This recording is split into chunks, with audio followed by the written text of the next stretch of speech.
Good evening, it's 5 p.m. and I call this meeting to order.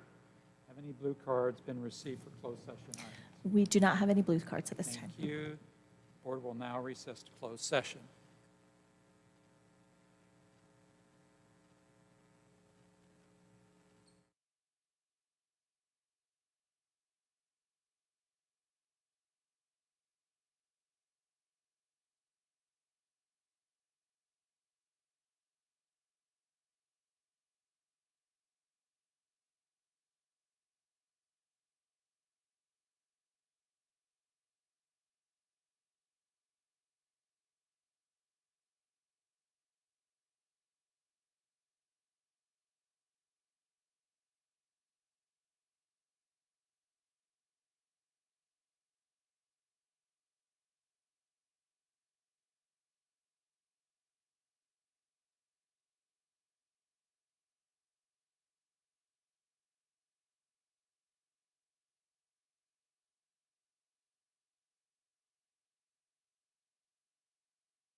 It's 6 p.m. and the board is reconvening from closed session. During closed session, the board took action on the following. You can't hear? Can you hear maybe now? Okay, thank you. We'll get as close as we can here without getting feedback. On a motion by Trustee Williamson and a second by Trustee Verbeff, on a vote of 5-0, the board appointed Judy Stapleton as principal of Calavera Hills Middle School effective July 1st, 2023. The board took action in closed session by a vote of 5-0 to reject a government claim against Carlsbad Unified School District on April 26, 2023. Motion was made by Trustee Williamson and second by Trustee Rawlings. And thank you for letting me if I'm not loud enough.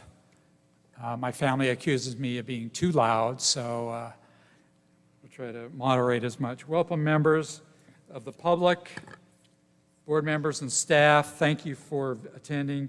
As noted in Board Bylaw 9324, this meeting is being video recorded and broadcast via a link on our website.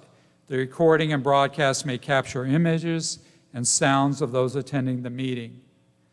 I'd like to remind audience members and speakers that it's not unusual for students and young children to be in attendance at our meetings or to watch the recorded broadcast.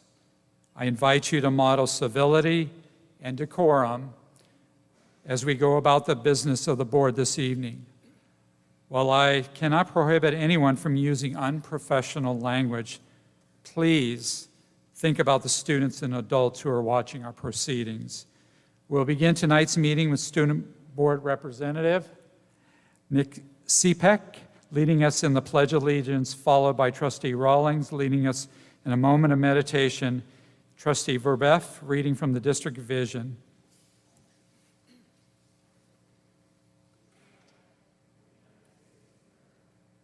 And to the republic for which it stands, one nation, under God, indivisible, liberty and justice for all.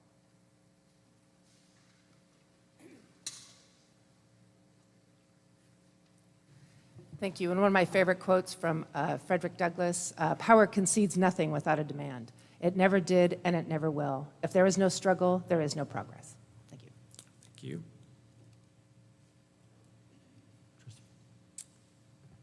Our community and its traditions are deeply connected to our schools. Parents and community members partner with teachers to provide unique educational opportunities for students. Students value the traditions that built our community. Local businesses, the lagoons, preserves, and beaches are an integral part of our identity. Thank you. We will now take roll. Trustee Williamson.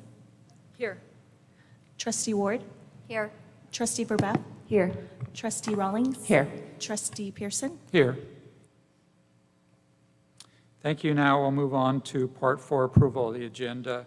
Trustees, may I have a motion to approve Agenda Item 4.1, approval and/or reorganization of the April 26, 2023 meeting agenda? So moved, Williamson. Second, Verbeff. Ms. Garcia? Trustee Williamson. Yes. Trustee Ward. Yes. Trustee Verbeff. Yes. Trustee Rawlings. Yes. Trustee Pearson. Yes. Motion passes 5-0. Thank you. We'll now move on to Part 5, communication. Item 5.1, report by student representative of the board. I will now hand it over to Student Board Representative Nick Cepek. All right. Tomorrow is Sage Creek's annual Genius Project Forum, where students will have the opportunity to present their projects to a panel of their peers and teachers. The Genius Project is a hallmark of the Sage Creek experience, and we look forward to seeing what projects are chosen for next year's symposium. The Sage Creek Theater Department recently announced this year's presentation of Beauty and the Beast, which will be held in the Performing Arts Center on May 12th at 6:30 p.m. And for more information on tickets, please refer to the Sage Creek Theater Department website. We'd also like to congratulate our senior boys and girls lacrosse players. Yesterday was the boys lacrosse team senior night, where our Bobcats heroically defeated Rancho Buena Vista. And this Friday is our girls lacrosse senior night. That's all. Thanks. Thank you. Now move on to item 5.2, Superintendent's Report. Dr. Churchill. Thank you, sir. This evening I have a number of awards and recognitions to share. First, I'd like to congratulate Miss Judy Stapleton, our new principal of Calvary Hills Middle School, starting on July 1st. Mrs. Stapleton distinguished herself from an outstanding candidate pool. She's currently the assistant principal at Carlsbad High School, where she served since 2019. Previously, she was a teacher on special assignment at Calvary Hills Middle School for 5 years. Additionally, she served as the summer school principal for the Carlsbad Education Foundation's summer programming. Prior to her administrative assignments, Judy served the Calvary Hills community for 14 years as a drama teacher and AVID coordinator, and was the Carlsbad Chamber of Commerce Outstanding Educational Program Award winner in 2013 and 2015. Ms. Stapleton understands the Calvary Hills community and is uniquely prepared to return and lead CHMS. We're excited to support Ms. Stapleton's enthusiasm for the rich culture of innovation at Calvary Hills Middle School, and I know that our students, staff, and families will benefit from her passion, energy, and experience. Next, I'd also like to congratulate Jefferson Elementary School, as they were recognized last week as a 2023 California Green Ribbon School Award winner, and as one of only 4 schools in our state to receive national recognition as a U.S. Department of Education Green Ribbon Schools Award winner. The U.S. Department of Education announced that a total of 26 schools, 11 districts, and 4 post-secondary institutions are being honored nationally this year. We're very proud of the hard work and accomplishments of the outstanding students, staff, and families at Jefferson Elementary. Next, earlier this month, we recognized our district's Teacher of the Year and Classified Employee of the Year. Congratulations to CUSD Teacher of the Year, Melanie Lupica, Magnolia Elementary, and CUSD Classified Employee of the Year, Robin Pinner, School Administrative Assistant, Aviara Oaks Elementary. And finally, on Monday, the Carlsbad Chamber of Commerce honored 6 businesses, 2 nonprofits, 3 teachers, 2 administrators, and 1 Carlsbad police officer at the 2023 Carlsbad Business Achievement and Distinction Awards, also known as the CBAD Awards. Carlsbad Unified awardees include High School Teacher of the Year, Amy Nava from Carlsbad High School, Middle School Teacher of the Year, Dave Peer from Aviara Oaks Middle School, Principal of the Year, Dr. Michael Ecker, Calvary Hills Middle School, and Educational Excellence Award winner, Rosemary Eshelman, Carlsbad Unified School District. Thank you. That concludes my report. Thank you, Dr. Churchill. We will now move on to item 5.3, oral communications. We have 11 blue cards. We might have 12 coming. This is the time that members of the public have the opportunity to address the board on any non-agendized item that is within the subject matter jurisdiction of the board. Ordinarily, board members will not respond to presentations and no action may be taken. However, the board may give direction to staff following a presentation. Please keep in mind, though, the school board meetings are business meetings that are conducted in public, not town hall meetings where there is ongoing discussion between board members and the public. As a school board, we have a responsibility to ensure that the agendized business of the district is completed during the meeting. We invite you to show support for a speaker by waving your fingers rather than clapping or cheering. Okay. Is there just 11? Okay. In order to allow speakers to present their comments, ensure we are able to properly attend to the business of the board per board bylaw 9323, public comments will be limited to 20 minutes. That means each speaker will have 1 minute, 45 seconds. When I call your name, please come to the podium, state your name, and indicate whether or not you live within the boundaries of the school district. We'll have the timer on the screen, and your mic will be muted when your time has expired.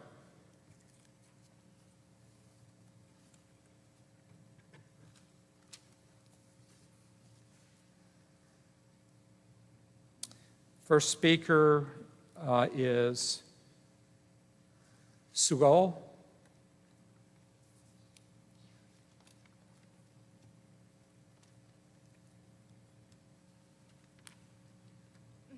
My name is Sogo Talachi, and I'm a senior at State Street High School. I'm here today to speak on the behalf of our community. Can you bring your mic down, or mic down a little so we can all hear you? Thank you. My name is Sogo Talachi, and I'm a senior at State Street High School. I'm here today to speak on the behalf of our community and students about the importance of diversity, equity, and inclusion in our schools. It is crucial that we prioritize DEI initiatives and act on them now to ensure that our educational programs meet the needs of all students, particularly those who are historically marginalized.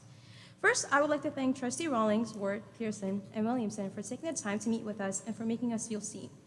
Ultimately, though, we are still being let down. I would like to address one trustee in particular, Ms. Rebeth. You've stated that you want to hear from students. However, when we reached out to you, at first you said you would get back to us. Then you said you were too busy. Then you said it would be best if we met with Mr. Pearson. Then you said you would only meet with Kaylee for 15 minutes. How can you claim that you want to hear from students when you don't even give them the time of day? I'm here today as a student hoping you would listen. Vote for the DI because it recognizes and celebrates the unique perspectives and experiences that individuals from different backgrounds bring to the table. Didn't you say that this is for the students? Well, I am a student, and this is what I want. This is what Students First looks like. Thank you. Next speaker is Courtney.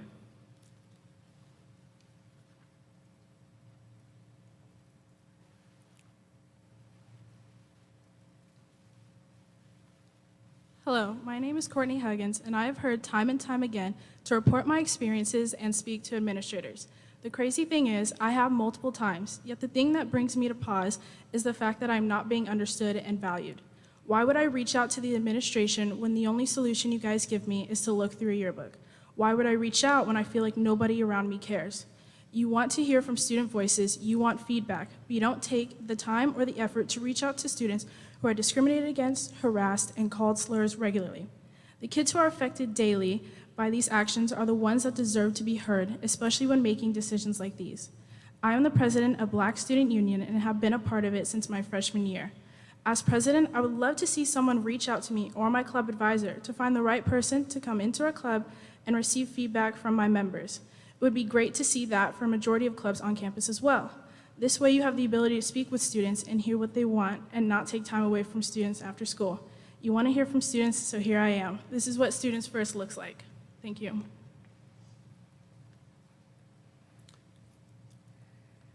Next speaker is Kaylee.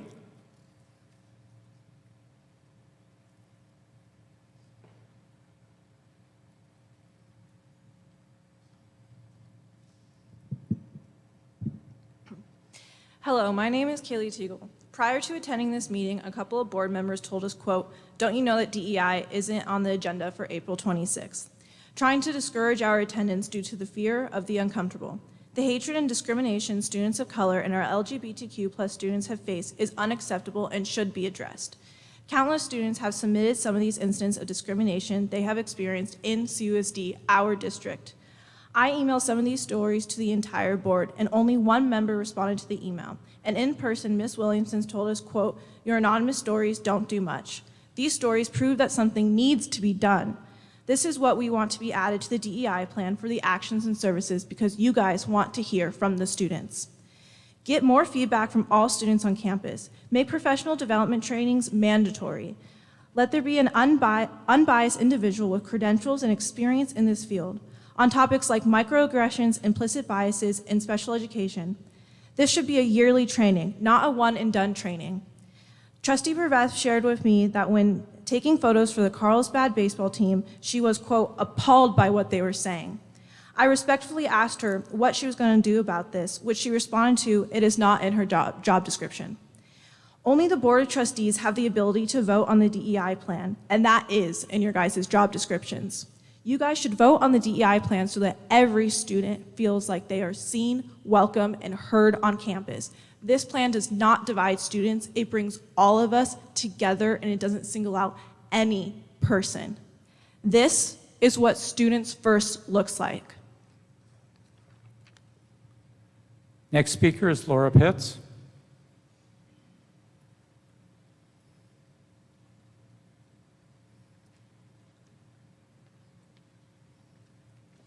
Good evening. I'm Laura Pitts, CEO of Carlsbad Educational Foundation, and I have a first grader at Calavera Elementary School.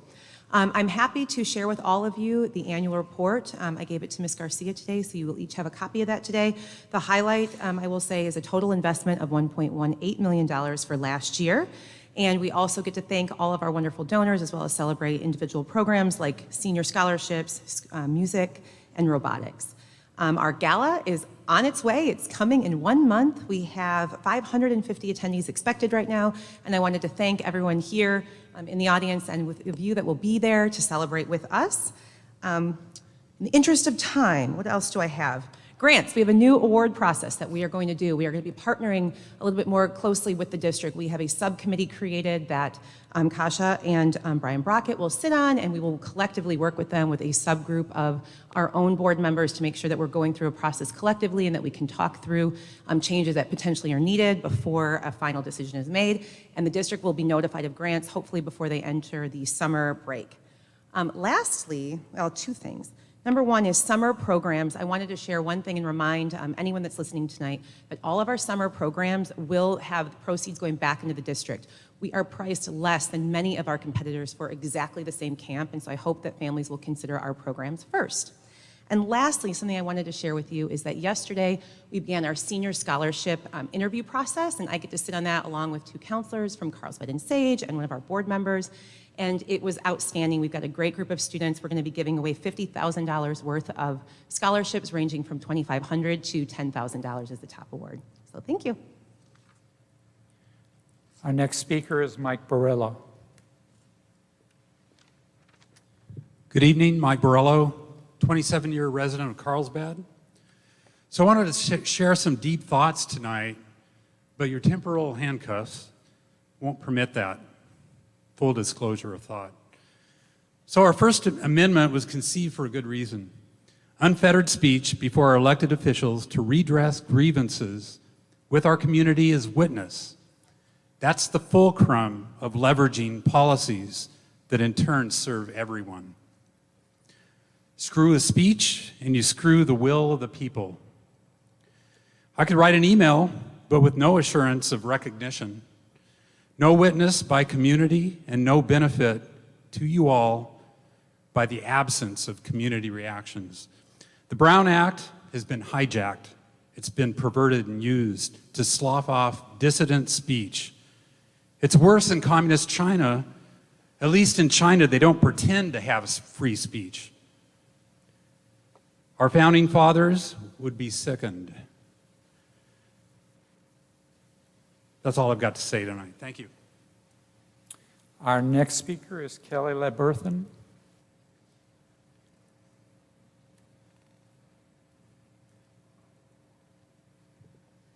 Good evening, Kelly LeBerthon, Carlsbad resident. Parents' rights to raise their children include the right to know what happens when their child is at school. Aaron Friday stated in a recent EdSource article, quote, California has been on a dangerous crusade to erode parental rights. By misinterpreting state law, teachers are being induced to withhold information from parents about their child.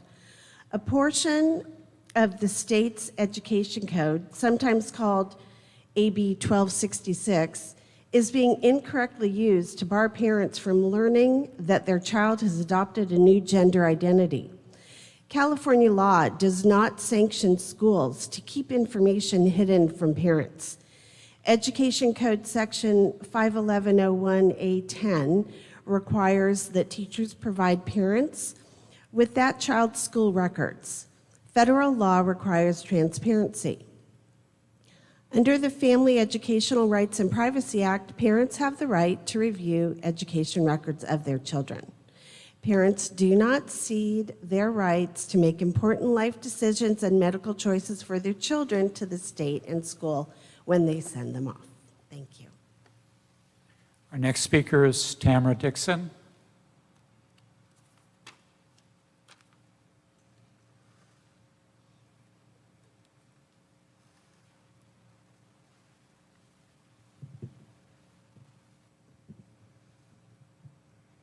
Hello, I'm Tamara Dixon, Carlsbad resident. Culturally, our educational system is teaching young people how to hate each other and to hate our country.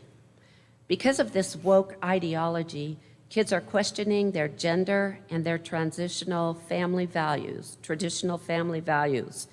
Teaching DEI in school is creating a divisive, racist, and Marxist society. Teachers groom students to become a victim so the blame can be focused on someone else. Is that someone else a straight, white, male or female student who is conservative and goes to church every Sunday? Students should not be categorized into one group or another. Forcing them to identify with a particular group is divisive and morally wrong.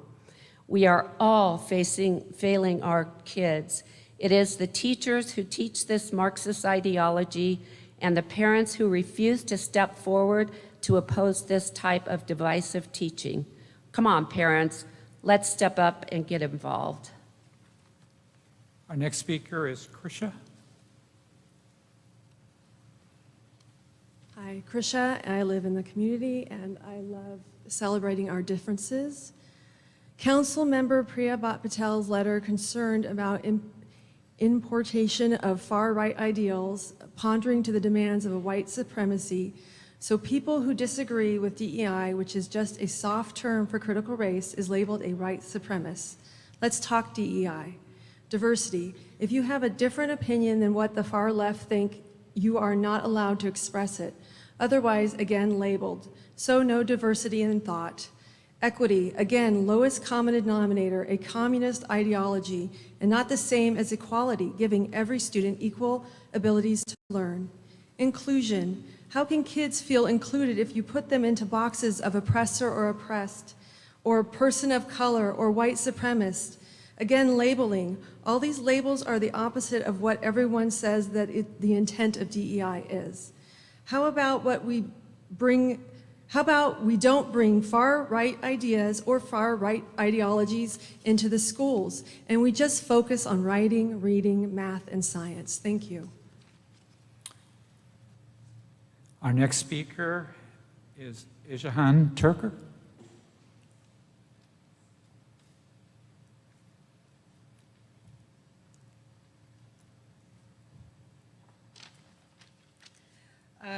Good evening. My name is Ishahan Turker, and I live in Carlsbad. I have 2 children at Magnolia Elementary, and I fully support the DEI plan, but I'm not here to speak about that tonight.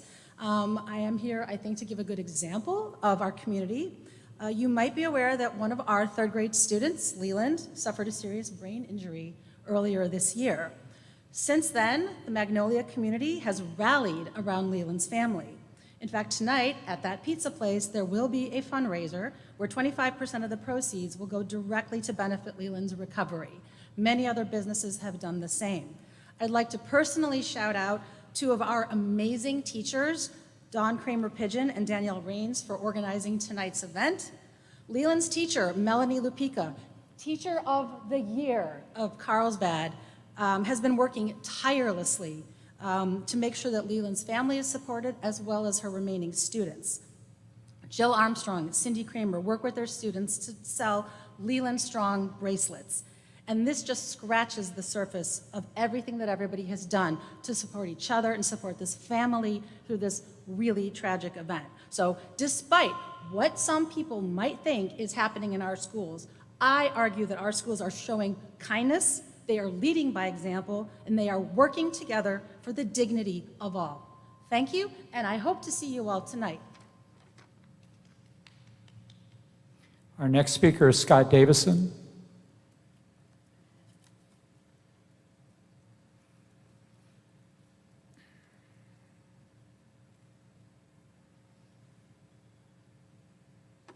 Good.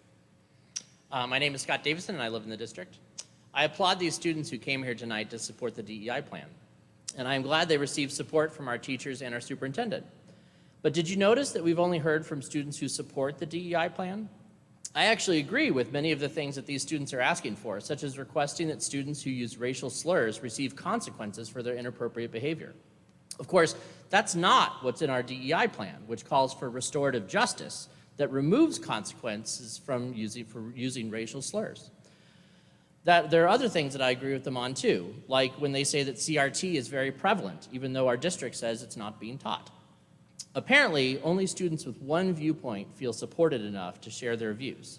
I spoke to many who have concerns, but they don't feel comfortable because sharing their views because we live in a very highly intolerant culture at CUSD. If we truly want diversity, we need viewpoint diversity, where people with different political, religious, and ethnic viewpoints are respected and heard. A truly effective DEI plan will include diverse viewpoints on the DEI committee and in the planning and development of our town halls. Let's create a dialogue between opposing viewpoints that will truly achieve meaningful diversity, equity, and inclusion at CUSD. Thank you. Final speaker is Jen Belknap.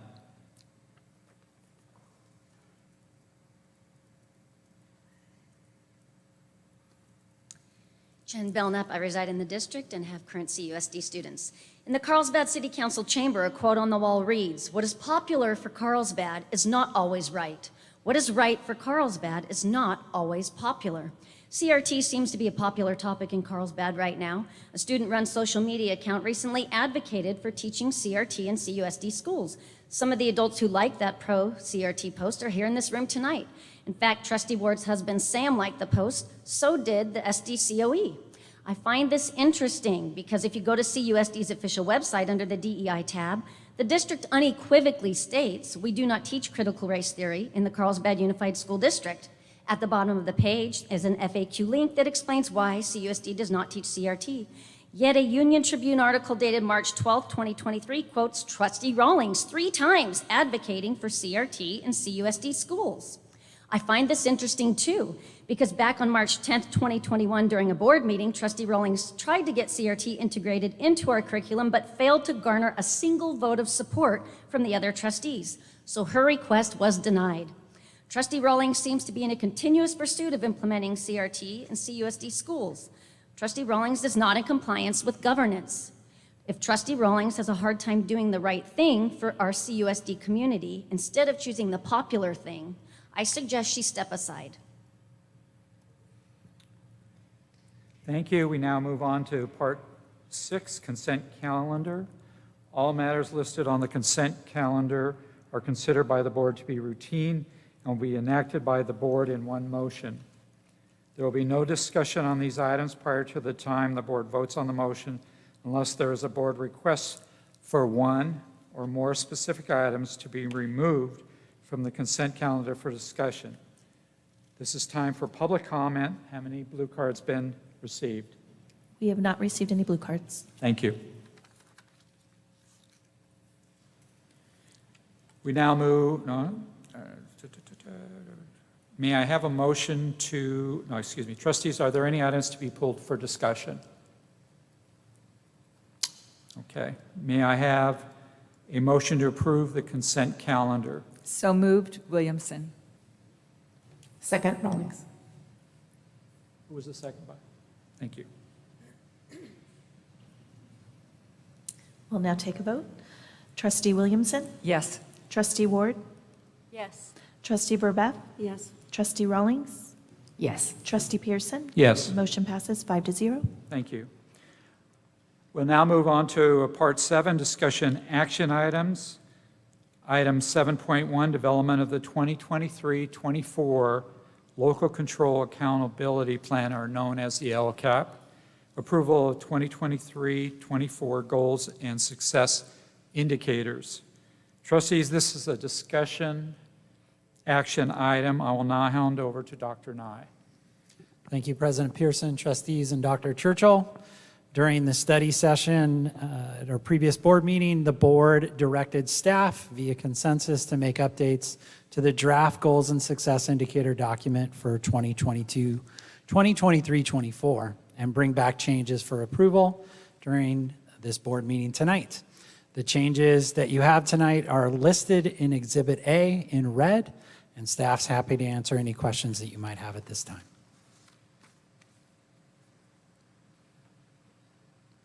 Trustee Williamson. Thank you, and I apologize in advance for not asking this. I meant to, and I did not. My question is on the first new success indicator, when it says the percentage of students scoring in the low growth band in math and language arts will decrease by 2%. Is that matched students? In other words, are we matching? We're supposed to, my mistake. We should have done public comment first, and we do have two. So can you just, Trustee Williamson, we'll come back to your question. Will you remember the question? All right. I will. Thank you. Okay. My apology. No problem. On this. Okay, this is time for public comment. We have two blue cards. When I call your name, please come to the podium, state your name, and indicate whether or not you live within the boundaries of the school district. You'll have 3 minutes. We'll have the timer on the screen, and your mic will be muted when your time has expired. The first speaker is Scott Davison, speaking in favor.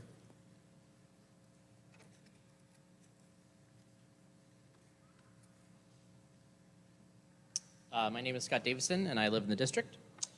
I struggled to follow the LCAP presentation and the workshop on March 29th, since much of the content was not provided to the public in advance, during, or after the meeting. I will remind the district that this is a violation of the Brown Act, which I have warned the district about previously in an attempt to help the district avoid potential legal liability and provide more transparency to the public. What I did glean from the presentation by the district staff is that we're quite content not with just the status quo, but with lowering our standards and goals.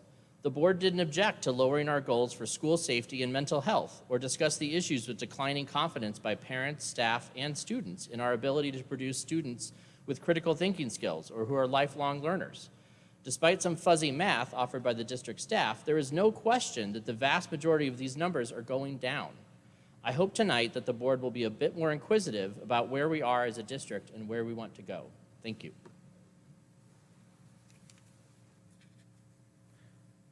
Our next speaker is Alicia Sutton.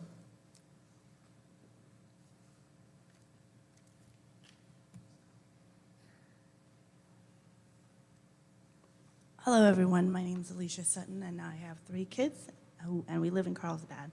I hold a position with PTA every year. I also volunteer at my kids' school every week.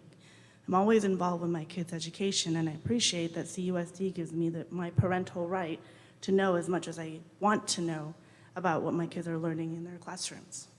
We get a message from Parents Square at least once a week, usually more.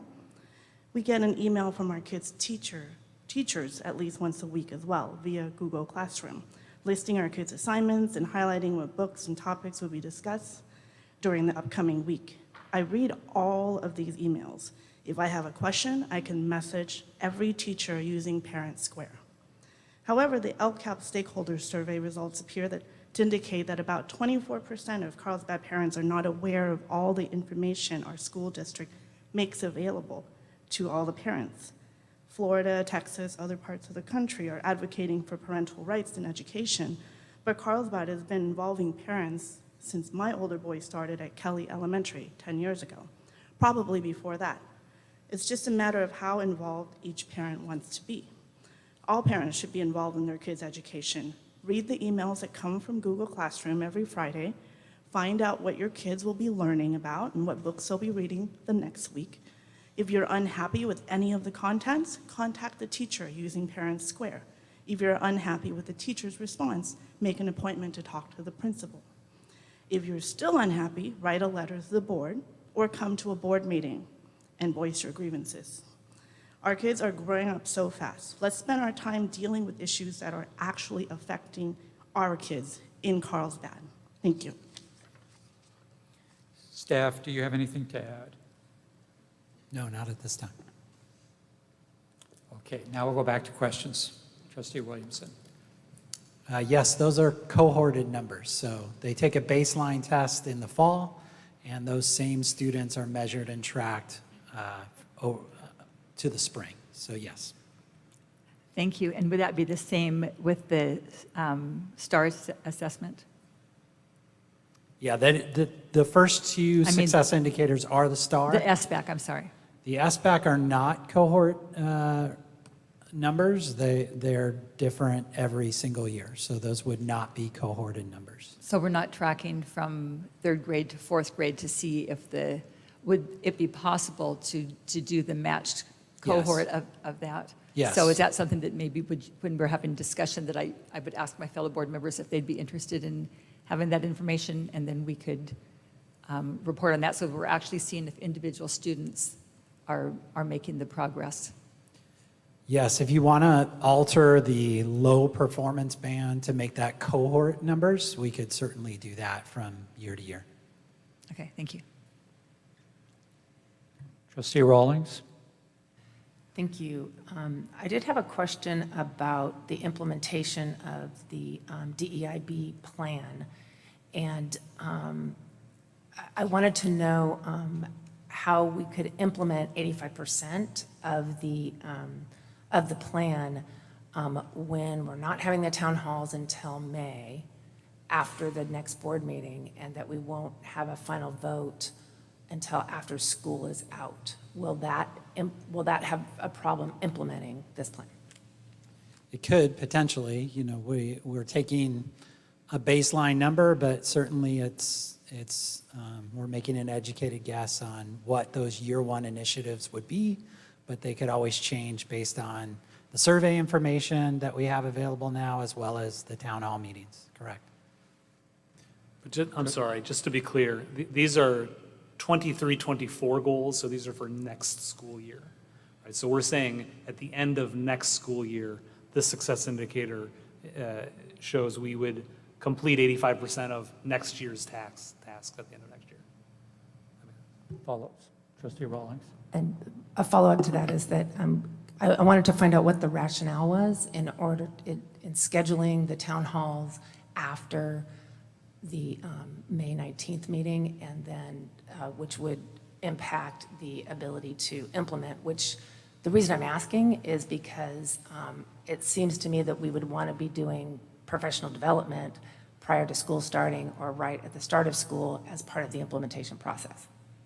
Yeah, so when we got the direction to hold town hall style meetings no later than June 1st, we kind of back mapped it a little bit to see when we could get that done. May 23rd is the date that we elected based on looking at all of our school calendars and events. It's challenging at the end of the school year to find a date that's going to work for every school community. We've already heard about a choir concert that's happening concurrent with the earlier May 23rd meeting. But we think we've got a solution for those students and families. But that is all to say, if the May 23rd date is our first opportunity to have town hall style meetings, then we couldn't bring something back to you until the next meeting, which would be in June. We do need some time after those meetings to kind of collate the information that we've received and feed that back into the work that Dr. Nye and his team are doing. I guess my question is what was the rationale in scheduling it the 23rd after the meeting? The only rationale was that we were trying to find a date that didn't have multiple conflicts at other schools. Yeah. Trustees, any other questions? I have a question. Trustee Verbeff? So in a recent tour of our high school, speaking to a principal and just reading some current data, it appears that our UC and CSU admission rates are going down or dropping off a little bit. I'm not sure what the rate has been in the past years, but I'm wondering if we have any data to corroborate that whether you have any recommendations on whether we should possibly increase our goal for the percentage of graduates who meet A through G requirements. I'm just concerned about some of our students who are really performing very well and still not getting into UC schools. Do you have any data on that? Can you help us understand what's going on? Sure. Yeah, the percentage of students meeting UC CSU eligibility is not going down. That is up above 80%, and that has actually rebounded since COVID. I think we had a year where we were at about 69%. We've rebounded to a point where we're pre-pandemic level in regards to UC CSU data. We do also monitor and track students entering into 4-year universities as well as 2-year universities. I don't have that information available to me at this point in time. I believe we include that data in mid-year reports, though, and we can certainly bring that back at the end of the year if trustees want to see where we're at in regards to each class and their entry into UC, CSUs, as well as community colleges.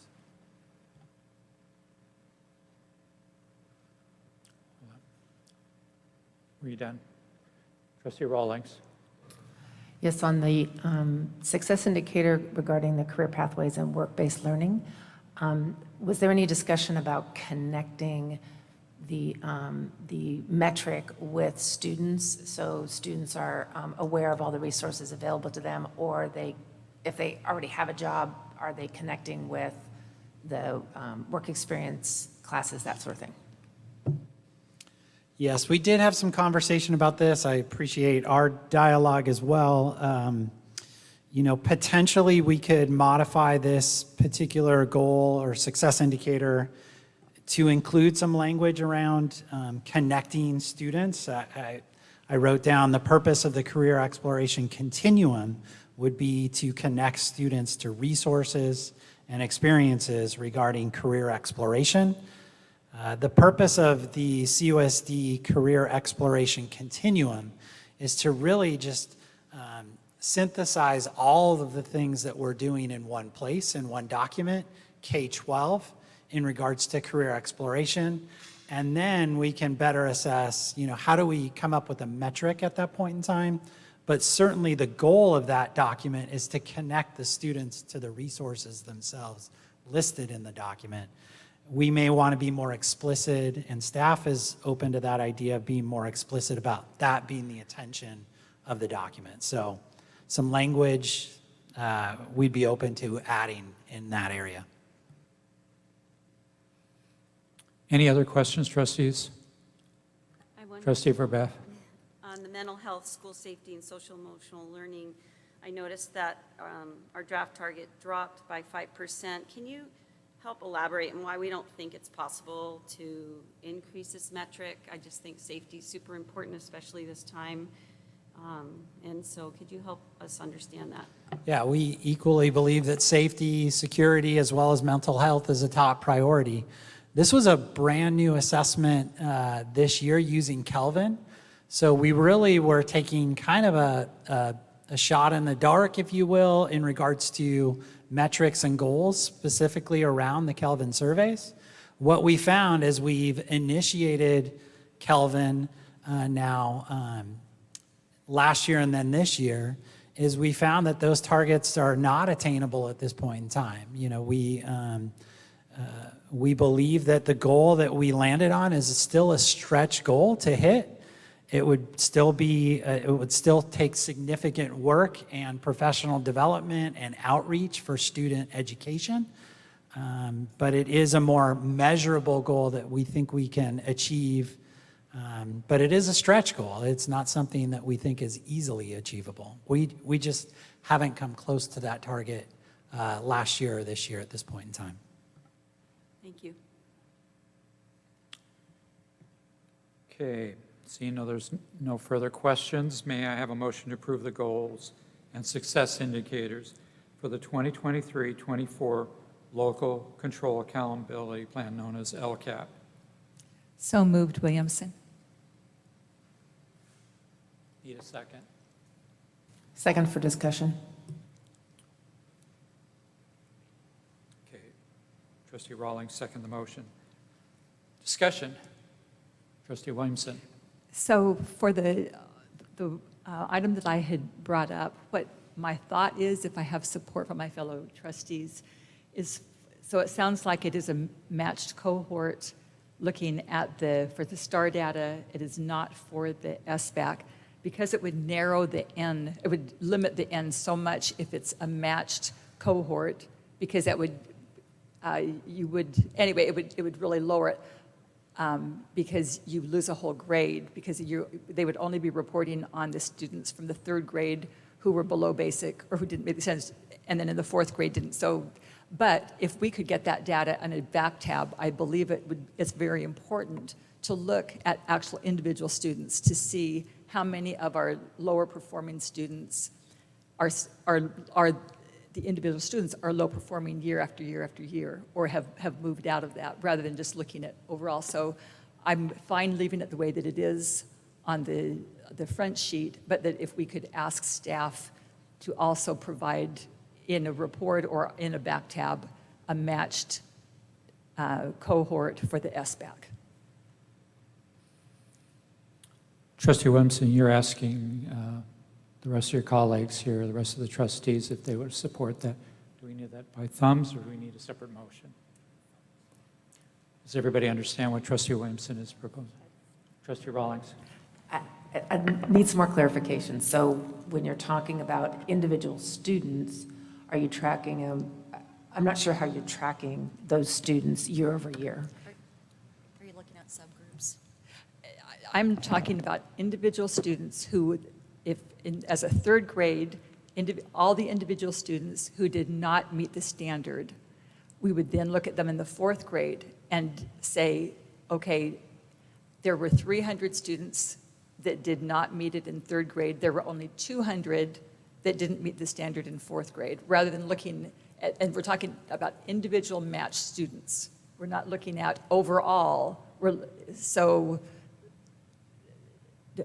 Okay, my question is that if we start it this year, you won't have year-over-year data. So you would start with, let's say, your 300 students. So then you would have to, we would have to be committed to tracking that data for multiple years in order to get what you're looking for. Is that correct? Correct. Okay. So the third graders this year, there would be no report for them at all because they haven't taken it. So their first year would be as fourth graders. So in order to do it, you're asking for a multi-year commitment in order to get the data you're looking for, correct? Well, it would also be the students who took it last year, or who take it this year as a third grade, we would have their information next year as fourth graders. So it would be about the same students the same grade span every year. It's the same grade span, not the same students? So I'm not tracking a student from third grade to fourth grade to fifth grade to sixth grade? No. So you're tracking the grade, not the cohort. No, sorry. What I mean is there would never be a report for third grade students because they did not take the test as second graders. So every fourth grade's individual student we would look at who did not meet the standard. And if they also did not meet the standard as a third grade, they would be included in this report. Every third grade student from last year who did not meet standard and did meet it in fourth grade, then that individual student would be part of this, that the number would have gone down, the students who did not meet standard. In other words, we're not talking about the entire group, we're talking about matched students, which narrows the number because it has to be students who were here last year and this year, or the ones that will be here this year and next year. And then what do you do with that information once you have it? The same thing that they report. So there would be, we could say last year, 45% of the matched students moved from not meeting standards to meeting standards. And then, so then we would hope to increase that by 2% or by 1% the next year. So more students who were not meeting standards will be meeting standards. If I could just interject, we do this now, and we could easily include this. We run pivot tables for SBAC data that monitors and tracks band growth, band jumpers, and band decliners as well. So it's something that we could easily reproduce into a back tab item. Thank you, Dr. Nye. Trustee Ward.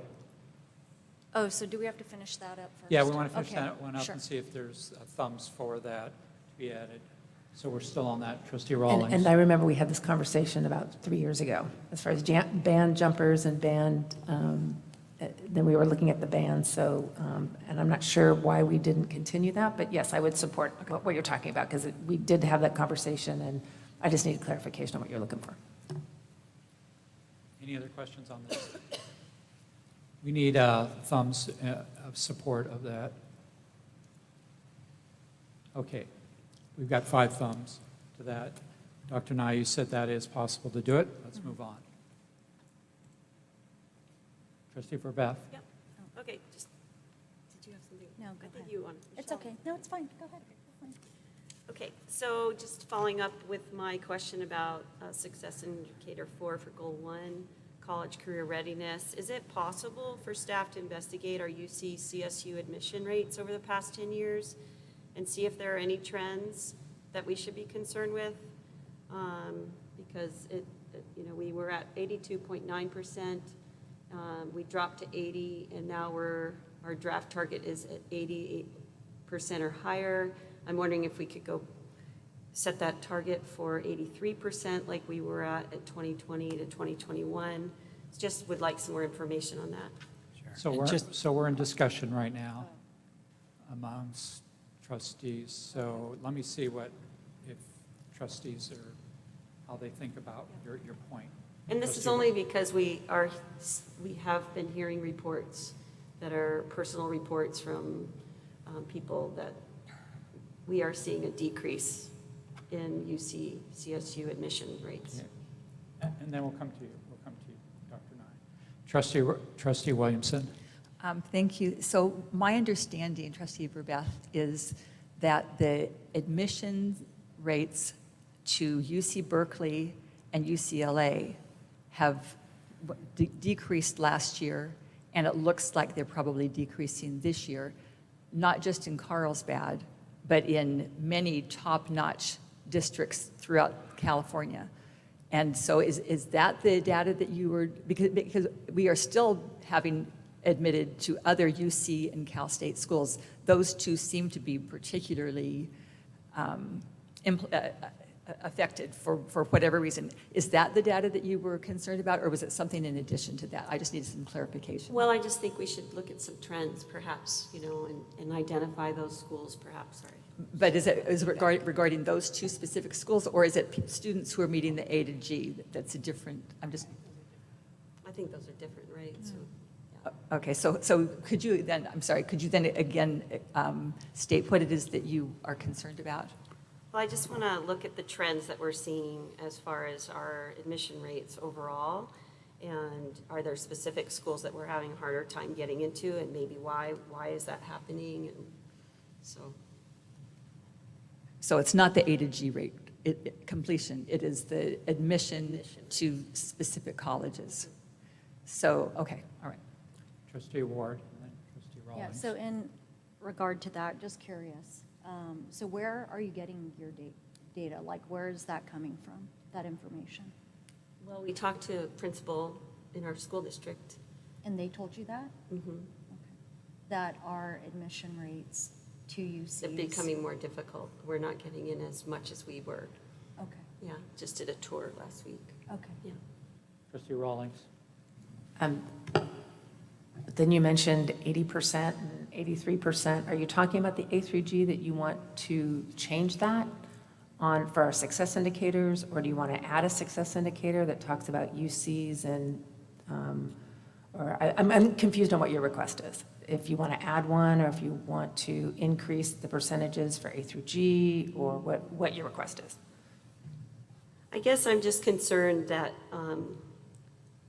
the A through G rate, maybe we need to set that goal back up higher. And would that help our students? I'm not quite sure why we're decreasing that target. And I just heard about this potential trend that we're seeing. And so I just thought we might want to consider increasing that trend or that target.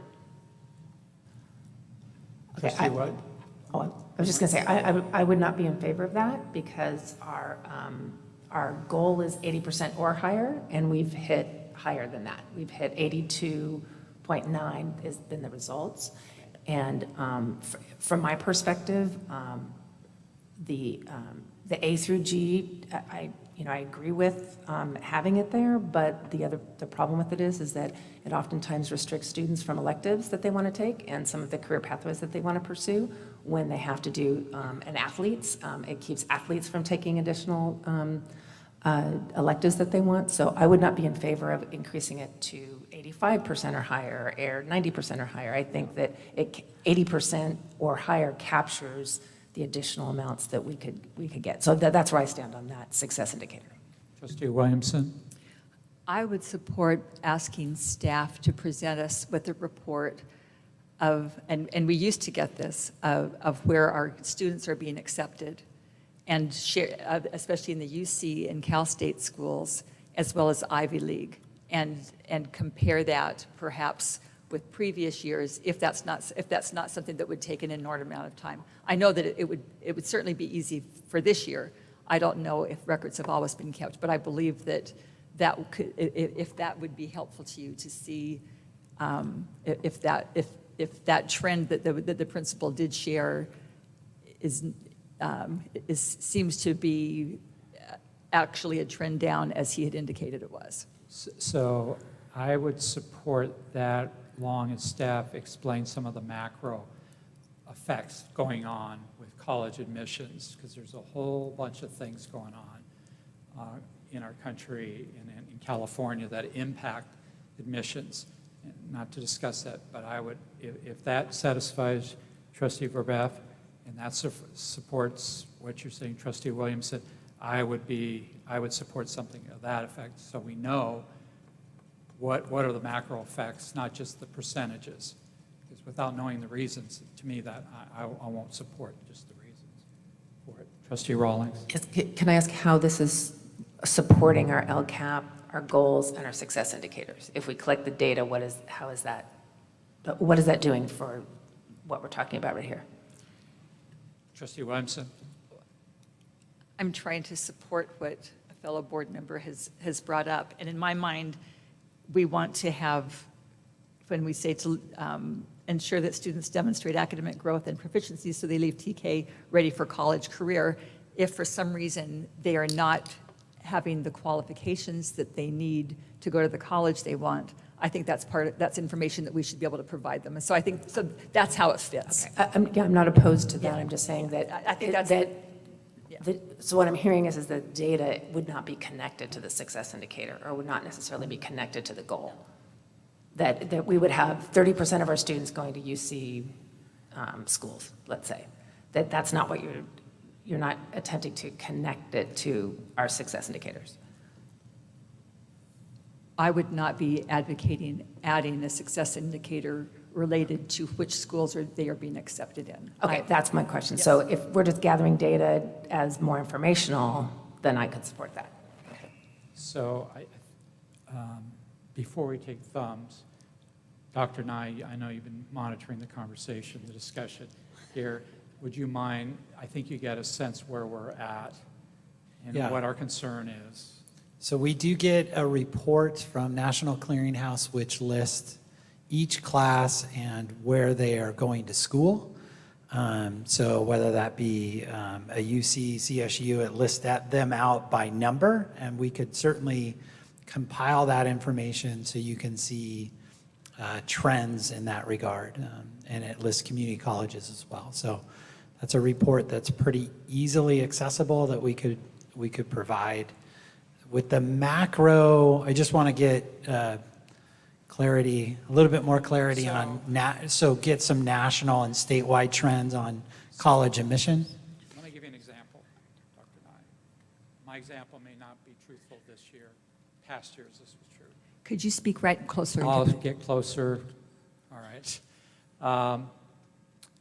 So there was some data out there that the UCs were looking for more money from students who they were accepting more students from out of state and foreign students because they got more money from them than in-state students, which would impact our students in terms of getting accepted.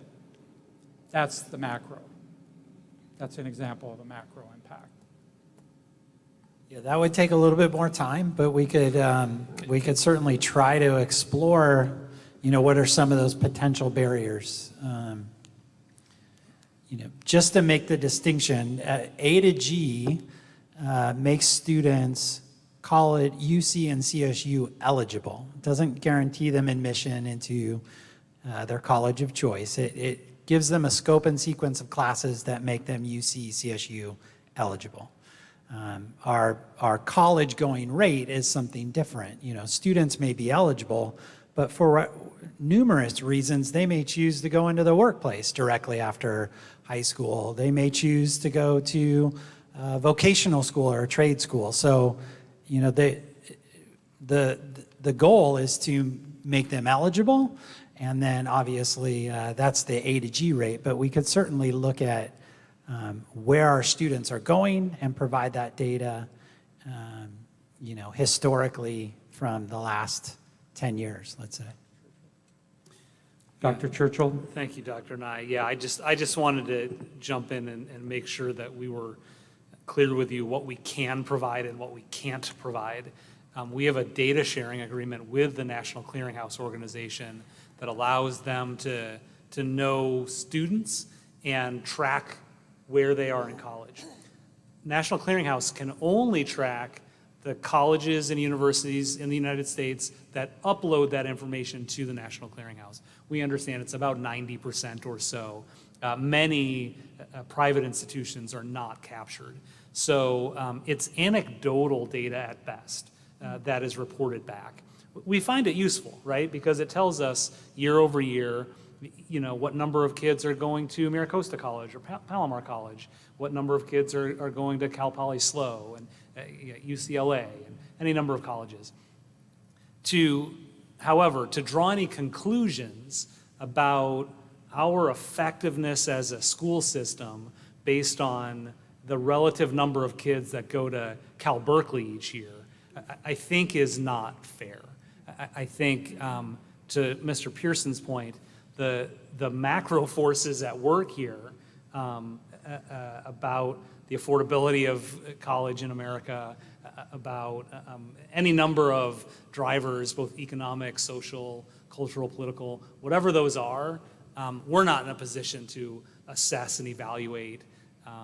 We're not even in a position to assess or evaluate the acceptance rates of our students. We don't know how many colleges and universities kids apply to and what percentage of our students get accepted, right? So to be clear, I think we're very supportive of reporting back to you the anecdotal data from National Clearinghouse about where our kids go, and we'd love to share that in a weekly update to you, and then as you review that, if there are additional questions that come, we'd be happy to get after it. And to be clear, one more point, I'm so sorry, Mr. Pearson, Dr. Nye was very clear about what A through G rate is. That's the metric that we use to determine whether or not we're successful on our overall academic goal. And that has been a goal of 80% or higher for the last 3 or 4 years, perhaps. We saw year-over-year increases in A through G rate in our district over the last 10 years, probably. Yeah, to give you some context, when I first got here, we were at 59%. So we've increased that number. Not to mind that that's all from teachers and staff that, and students and families that got that work done, but that's quite an increase, absolutely. Trustee Ward. So I would want to investigate what the principal told you to, and because it sounds like that wasn't the information that you got from Dr. Nye. So I don't know if having them do all this work is, valuable if that data that anecdotal data that you got isn't necessarily true. So I think there's some clarity that was given by both Dr. Nye and Dr. Churchill in terms of what Trustee Verbeth initially was concerned about and requested, and Trustee Williamson weighed in, and I weighed in, and I think Trustee Rawlings weighed in as well, too. So now we know what they can do and what they can't do. And how does that affect the LCAP? Going back to, I think Trustee Rawlings brought that point. So I just want to make sure that if we're going to do a thumbs, what are we doing a thumbs for as it relates to the LCAP part? to do that. And I'm going to kind of go back to you, Trustee Verbeff, now that you've heard. Well, now that I've heard, I'm not asking for the, sorry about that. So originally, I was wondering if we could increase that target, but I've, been educated as to why it's an appropriate target. And so I'm just asking if we can get some more information, which they have agreed to They provide. can get more data. about tracking information. Tracking information. But that doesn't mean, It's so going if to you're, change the success indicator. are you asking for right now from the trustees to increase that No. number? No. Okay. What you're asking for is just that. So does everybody understand? Yes. Okay, Trustee Rawlings doesn't understand your request. Right, what's the request?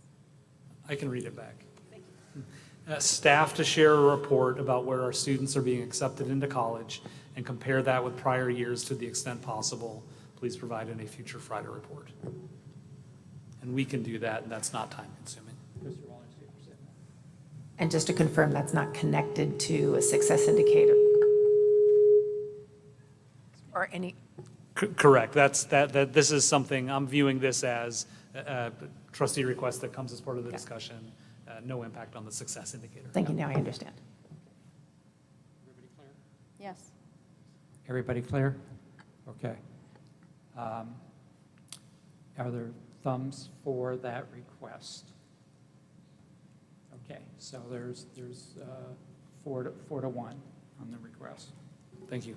Other discussion on the LCAP? Trustee Rawlings. I think Trustee Ward was next.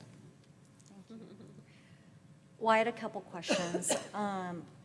So I'm wondering, and I wanted to have this conversation, and I think this was brought up before, and I'm wondering, what I would like to do is have our success indicators show about our different subgroups and how our different subgroups are being affected and how successful they are with the STAR or the SBAC, and even if they're college and career ready. And I would like to see if we can have a success indicator so we can target different demographics and different socioeconomic groups or low socioeconomic groups. Does everybody understand Trustee Ward's that discussion on that? I'm not sure I understand. Could you provide some more specifics as far as we have a success indicator about the ELA? I don't know why I'm losing my voice. The measured by district interim STAR. So these So the are- very first one, would you yeah, want so to let- add a sentence to that? Yes, so I'm wondering if, well, I have a question about that too, but I'm wondering if, like, even within that first line, if we're looking at growth from the fall to the spring, if we could also we could break that down so we can look at specific subgroups. So our typical lower performing subgroups, I would like to know what they are, and maybe we can have those, or that are traditionally not performing well in our district. If we can indicate that so we can see where they are and also see their growth over the year. Trustee Williamson. When the data is presented to us, it is broken down by that. So is that, as long as we receive that data and it's part of a report, does that suffice? At one point, we did have that, and it got so much stuff on this that it was hard to see anything. And so it's like, okay, as long as we get the data and that I believe it was put on a back tab, as a matter of fact. And so you will see it. So, but does that suffice, or you wanted it to be actually? I would like it to be a measure, and I don't understand what you're saying when you say back tab. What does that mean? Okay.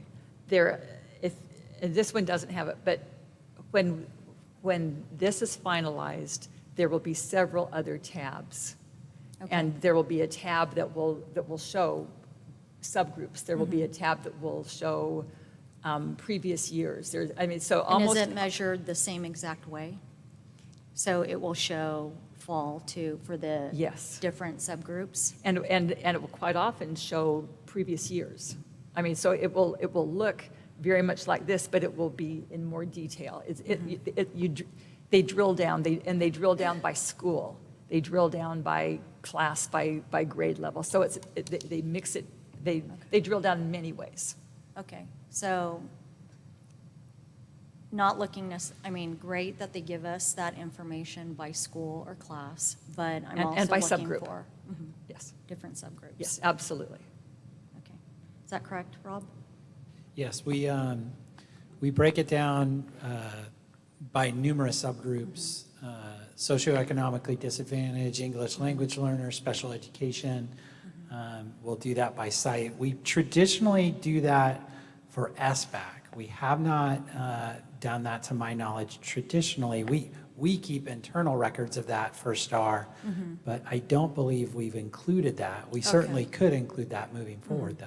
Yeah, I For would like to STAR. see that for STAR, because that's something that you're doing year to year, right, for every Yes. grade? Okay. Yes, so we could include that as well. So is that your request then? Yes.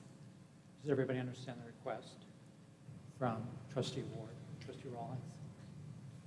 I just want to verify that we're not adding an additional success indicator, or we're saying that certain subgroups are going to grow by X amount. Right, because that data is still going to contribute to the success indicator, correct? Right, so you're Okay. just asking to make sure that we see that data? Yes. Correct. Okay, yes, then I'm in favor, yes. So just for clarification, the addition is that we will add it for STAR. the STAR. Mhm, Perfect. The Okay. district assessment. Right. Can I have thumbs for trustee Ward's request? Staff clear on the request? I had one more. Okay, Trustee sorry. Ward. Another question, kind of discussion. So I just want to make sure I'm understanding this success indicator correctly. So it's saying that students scoring higher typical growth, so there could be 68% or 68% of, I'll say 50% of students are performing higher typical growth in the fall. And the way we're going to measure our success is that they only grow by 2% by spring, right? That's what we're saying. So every year, if students come in the fall, they could be coming in and taking the test and performing at 25%. Only 25% of them could be performing at higher typical growth, and we would still be successful. We would still be showing success if they grow by 2% by spring. What this goal, yeah, just for clarification, what this goal is showing is they take a baseline score in the fall, In the fall. and the goal is to move 2% more by students into the higher typical growth bands by spring. That could be hundreds of students. But that could also be a lot less, too. I mean, it depends how many students are, like, how can we ensure, or how can we work toward having more students that are going to be performing at high or typical growth? Yeah, I mean, because we're only measuring it from the fall to the spring, right? So we only want whatever percentage of students are performing at higher typical growth that come in, they take the STAR exam, and there are 5 students that are performing high, right? So we want, by the end of the year, there are 7 kids. But don't we really want 7 kids to be performing high at the beginning of the year and raising that to 9 kids by the end? So I guess, like. It does that. Not to interrupt, but Sure. it's counting the students. If you're in the higher typical growth band, you still have to maintain that. What it's capturing is students that are in that low growth band and moving to a higher typical growth band. So it's doing both. It's saying you have to maintain that level of growth over the course of the year. And if you're in a low growth band, we have to move a percentage of those students into typical or high growth bands. So Okay, because I'm looking, okay, so like if you have less, if you have less kids that are coming in that are at high or high growth, like how do you, you're just stating here that that group is going to move up 2%. And I think this other, it's kind of hard to read because you did it in red, but it says, but the students that are low growth, in the low growth band will decrease by 2%, right? So wouldn't the percentage, if your at or high typical growth students were lower, I mean, you're going to want that low growth band to be larger, right? So you can get more of those students up. No? no, we're trying to capture students where they're at that fall assessment. And then that becomes the baseline for growth for those students over the course of a year. In essence, this was, I believe, a request that came from Trustee Williamson. They're kind of doing the same thing, these two, if you will, two success indicators now in this one area. If we're moving students from low growth bands into higher typical growth bands, it's the same thing as decreasing our low growth band. We only have 3 bands, so if we're accomplishing the top, we're accomplishing the portion in red as well. Can I add one thing? I'm sorry. So, I think something that you and I had a brief conversation about was maybe the discomfort with the uncertainty of establishing a goal now of 2% growth when we don't know what the baseline is going to be in the fall, right? And so some of the concern potentially is, how do we know if 2% is an appropriate target? Like this year, 70-ish% of our students were in the typical or high growth band at the beginning of the year. But what if next year it's not that high, right? So that's some of the discomfort. And after we talked, I've been thinking about it, and it did occur to me that we have some safeguards in place. So, we'll look at this year's start of the year, and then we'll get to our summary of progress report in June at the end of this year. And then we'll get to September of the new school year, and we do an unreported data presentation. It has been the practice of this board, following that unreported data presentation, to consider the adjustment of some targets if we've received data now after the start of the school year that would indicate, as we fear might happen, right? As you indicated, could be a fear. So I'm not saying that we're afraid that will happen. I'm saying, right, the big what if, right? What if next year's kids in the fall come in performing lower than we want them to? So I guess for our purposes, the establishment of the goal today is relatively arbitrary. We've done a 2% beginning to end of year growth goal for the last couple of years, and it's been sufficient. That said, you do have the opportunity in the fall to take a look at the entirety of this year's data, as well as some preview of the fall data, and we could adjust up the target if it seemed appropriate. Okay. I don't know if that helps. That does help. Does that help? Okay, so Trustee Ward, going back to your request, is there an additional request? Not for that. Okay. Trustee Williamson? So if the one in red, the one that I had proposed that I had support for, the percentage of students scoring in the low growth band, if that actually is being covered by the first one, I'm fine removing it.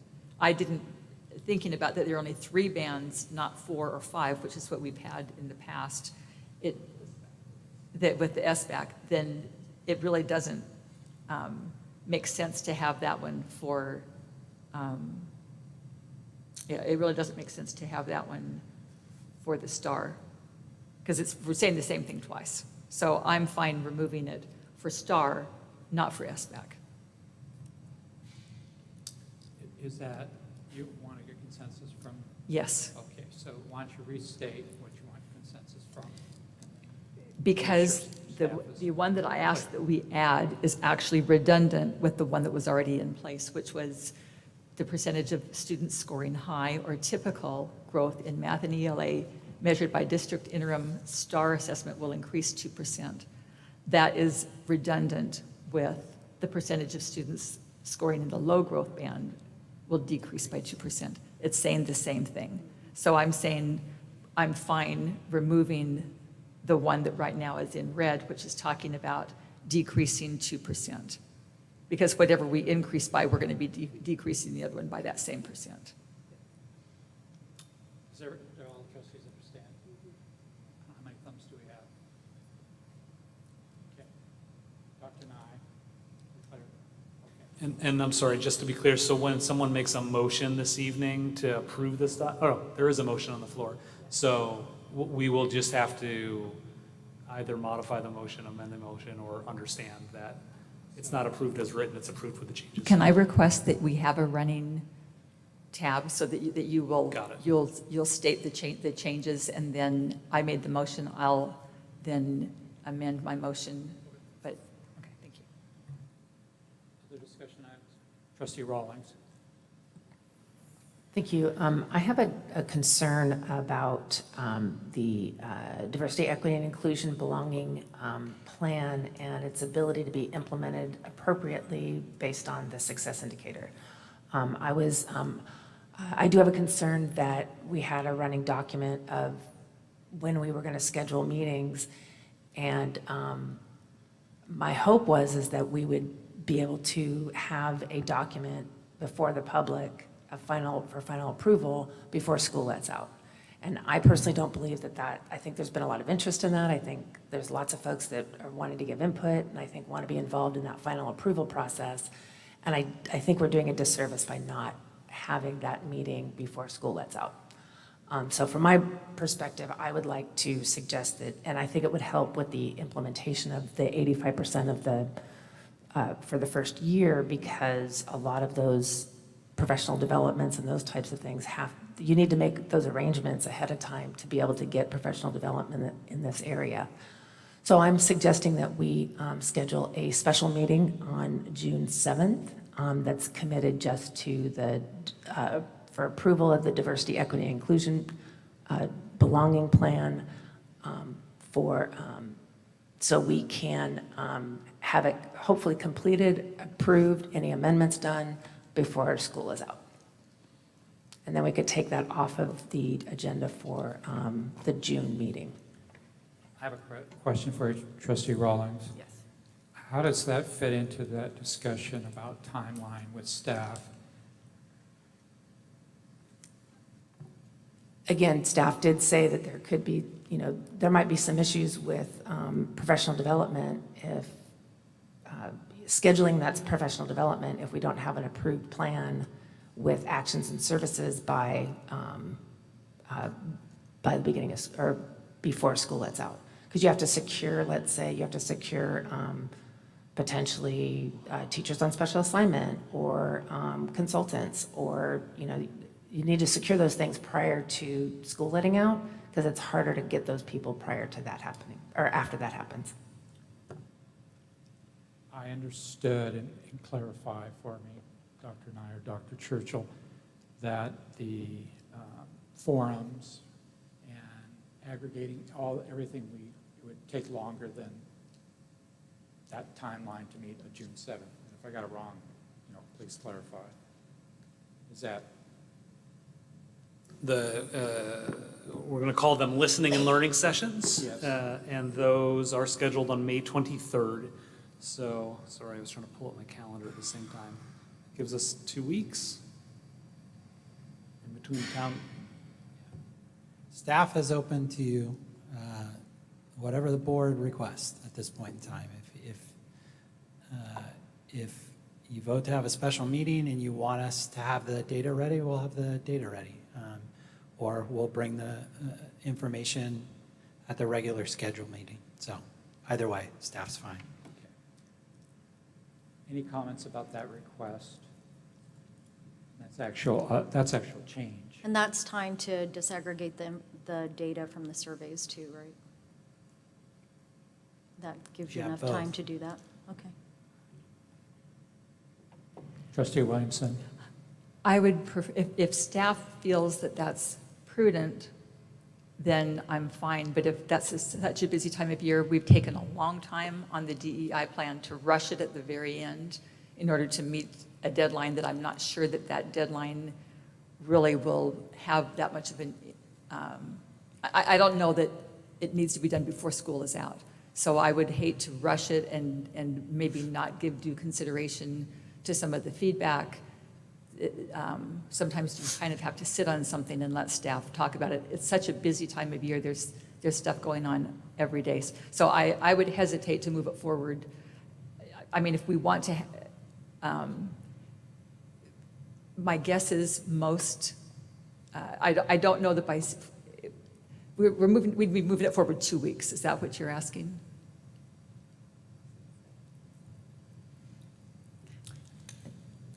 Yes. So I guess I would like to keep it as it is unless staff would kind of would confirm that that would not affect the quality or the comprehensiveness or the of the plan that would be presented to us. That, to me, that's very important. We've taken a long time, and I just don't want to rush it at the end. Well, I think Dr. Knight did say that it wouldn't be a problem. I don't think he said it wouldn't be a problem. I think he And that said he it's could be possible. So, but what I want to hear is they will say they will do anything that the board asks them to do. Staff would, But that doesn't yeah. mean, Staff would certainly appreciate the extra time to dive more into the stakeholder feedback that we receive from the forums. We've never, we don't know how many people are coming to the community forums. We don't know what type of feedback we're going to get, how much we're going to have to decipher and sort through. The survey, we have that information. We're starting to disaggregate that. But the community forums are kind of an unknown at this point in time. We've never done those to that degree, and we don't know how much we're going to have to sort through, decipher, and then incorporate into a plan and turn that around. So we'd certainly appreciate the extra time if that's something that could be given. I think from my viewpoint on this is that because we haven't done this before, and it is towards the end of the school year, I just want to make sure it's complete.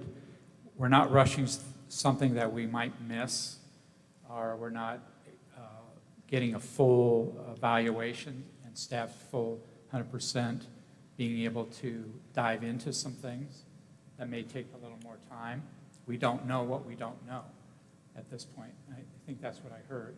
So with that in mind, a 2-week delta of time, I don't think it's going to make the difference except in the completeness, the comprehensiveness of something that is going to be real critical to execution.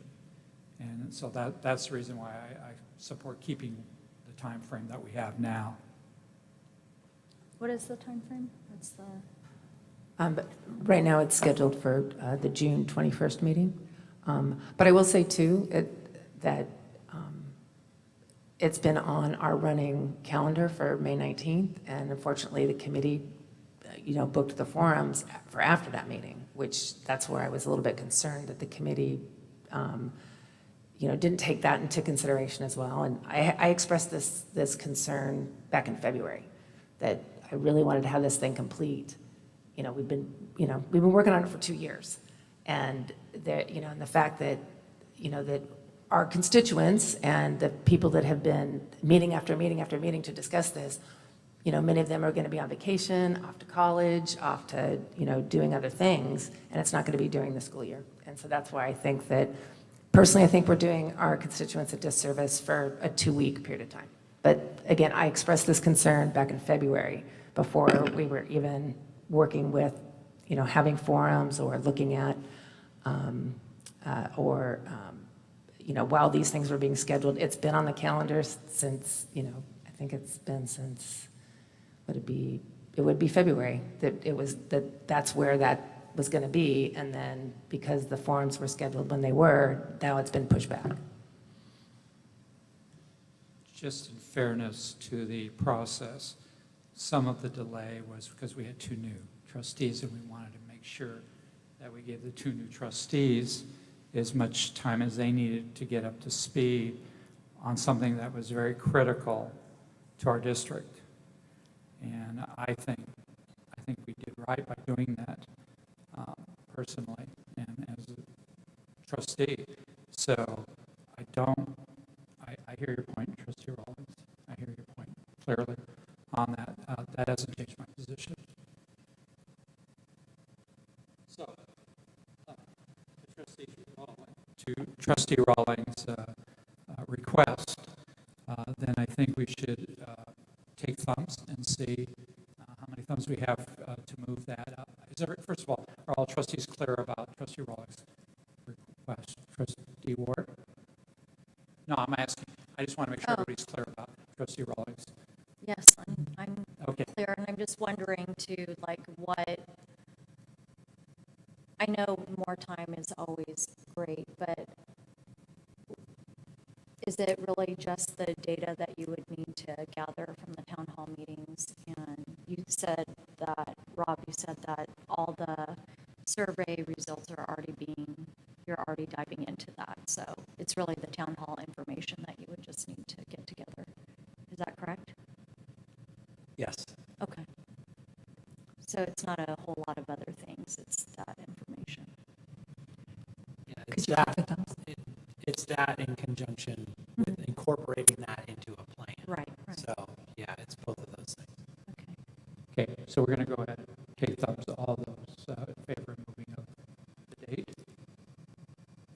Okay, so I just see 2 thumbs for it, so that does not, that's passive. And thank you for that exchange and sharing. Trustee Rawlings. Thank you. I would like to, as far as the success indicator, what number is it? On goal 3, success indicator 2, I would like there to be an additional, either add it to the career exploration continuum or add it to the actual success indicator that connects the resources to students. That I think that should be part of our success indicator, that not only we have these programs, but that we are connecting them to students. And I believe that should be part of the success indicator. Because most of these things we're already doing, but it's about connecting them to students. Can you give an example? Just say, how would that look? A student has a job, but they were unaware of our work experience class. That's how it would connect. And that they didn't know that they could get class credit for a job that they already have. And so if we connect that to a student, I think that indicates success. So just developing the career exploration continuum, to me, is great, but if we're not connecting it to students, then it's just words on a paper. Trustee Williamson? So it could, I'm not understanding how that would look. How would we measure it? How would we know? So what would the success indicator be? How would it be measurable that it would be connected to a student?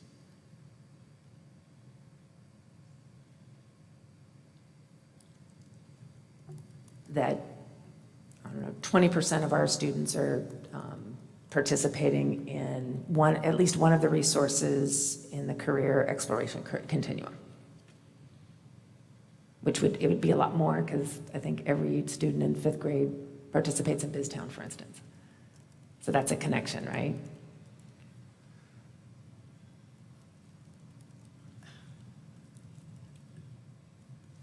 So it's not an increase, obviously, or is it establishing a baseline? Or Right, because we're creating the continuum. That's what's been created. That's the attachment onto the success indicator. And it goes from K, I think even TK, through 12.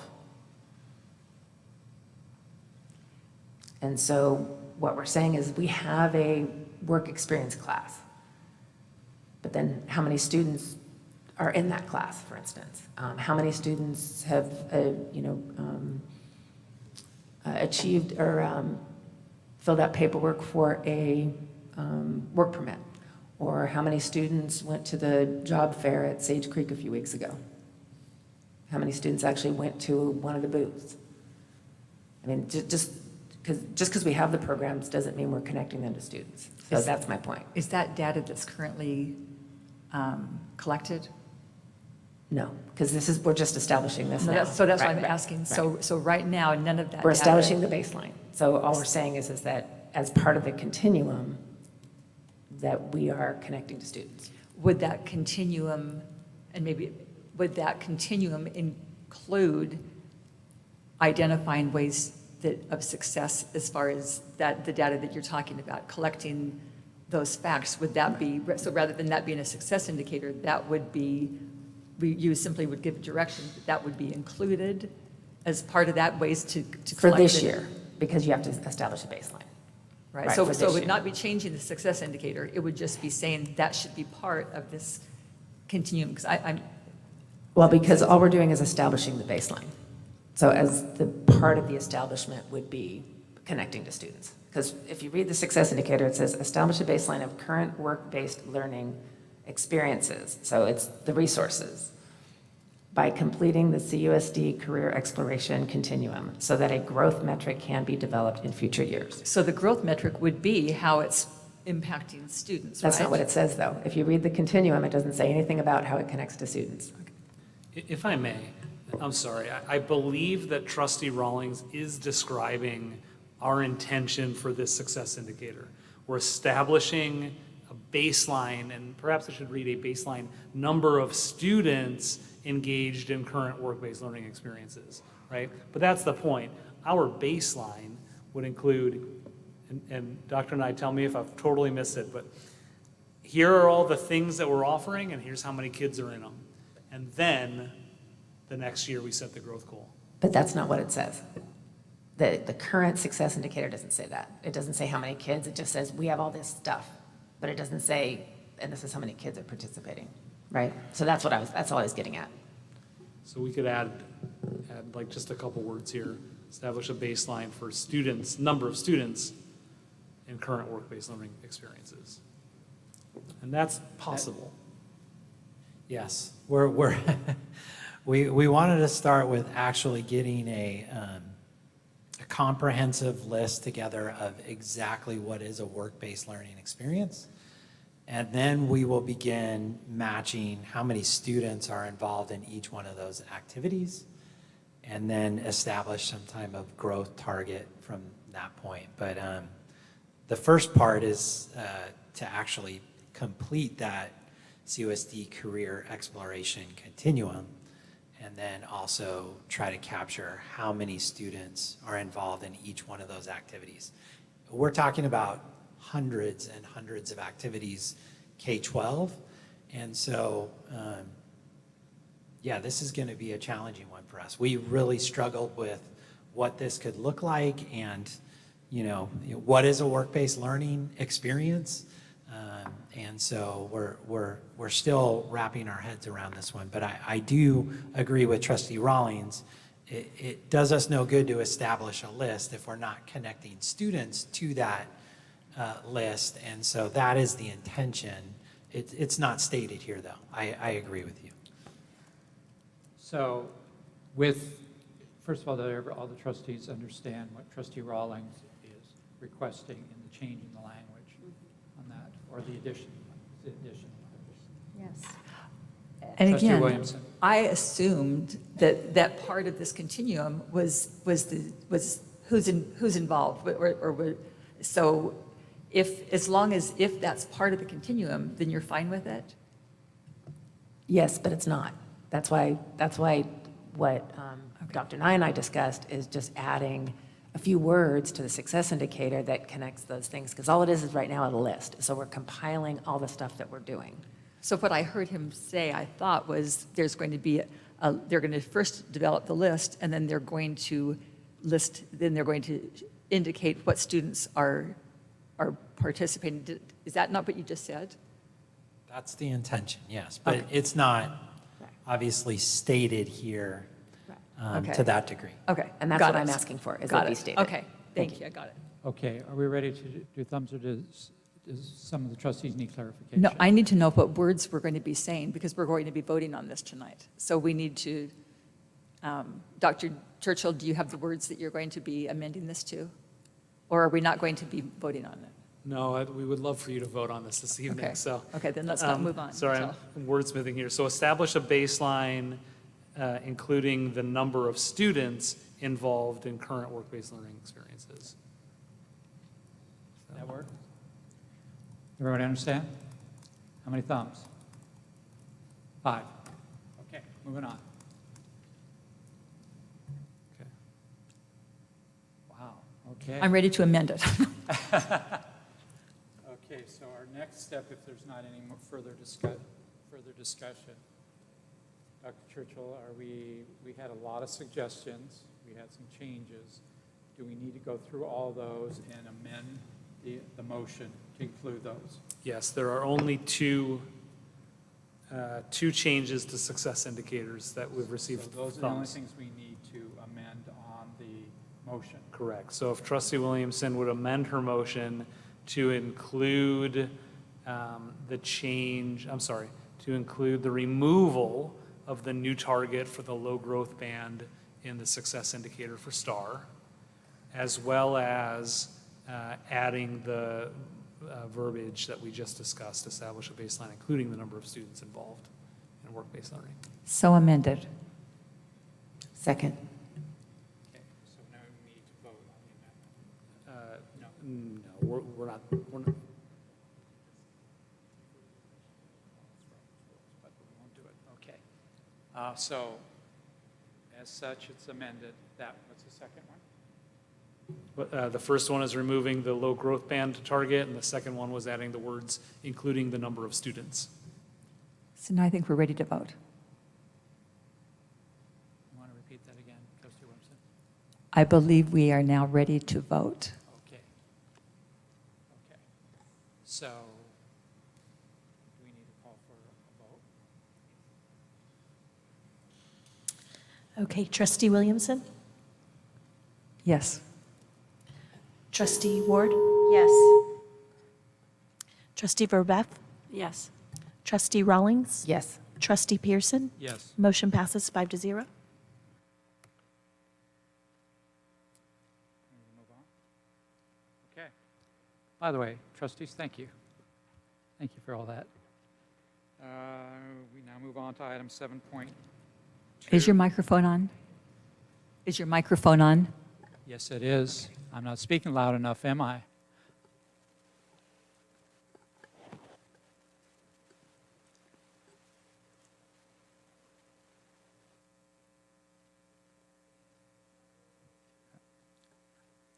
I'm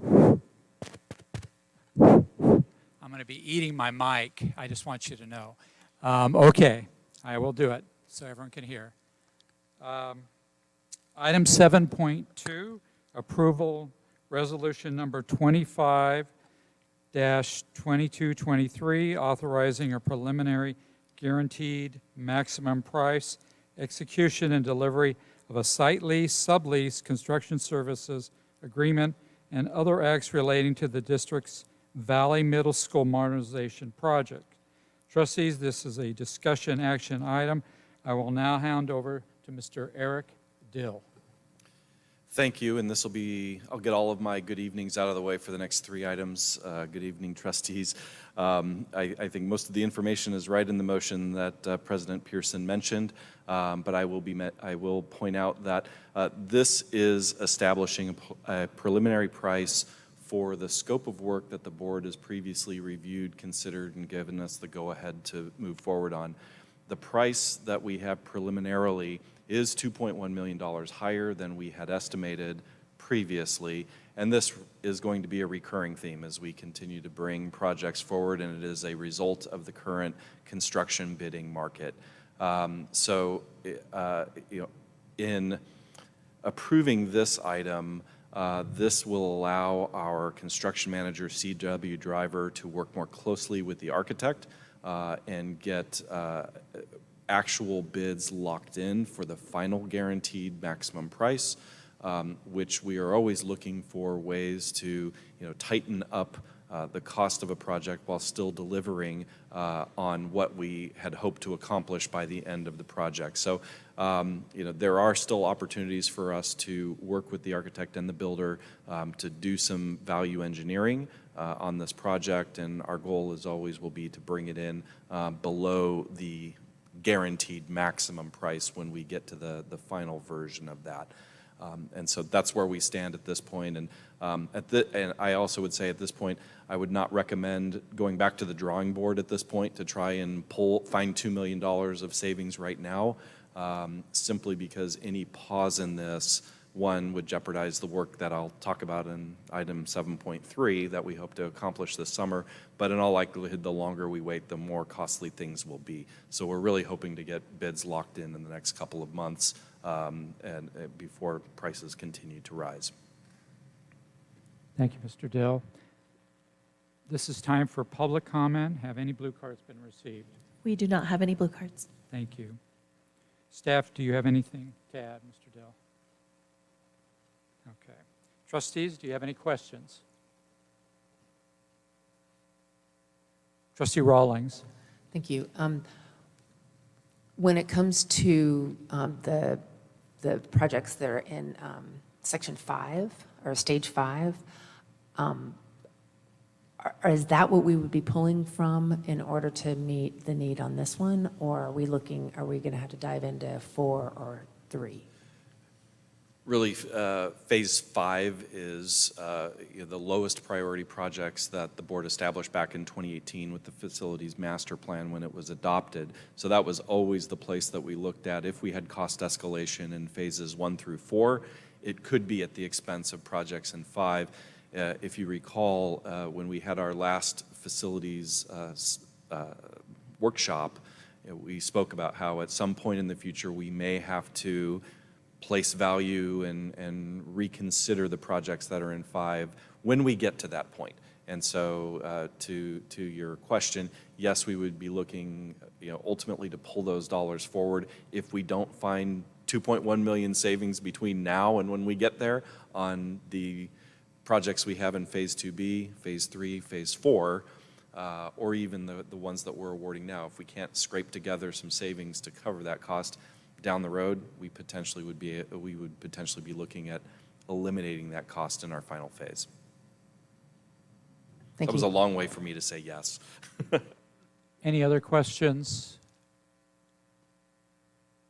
Okay, may I have a motion to approve resolution number 25-2223, authorizing a preliminary guaranteed maximum price execution and delivery of a site lease, sublease, construction services agreement, and other acts relating to the district's Valley Middle School modernization project.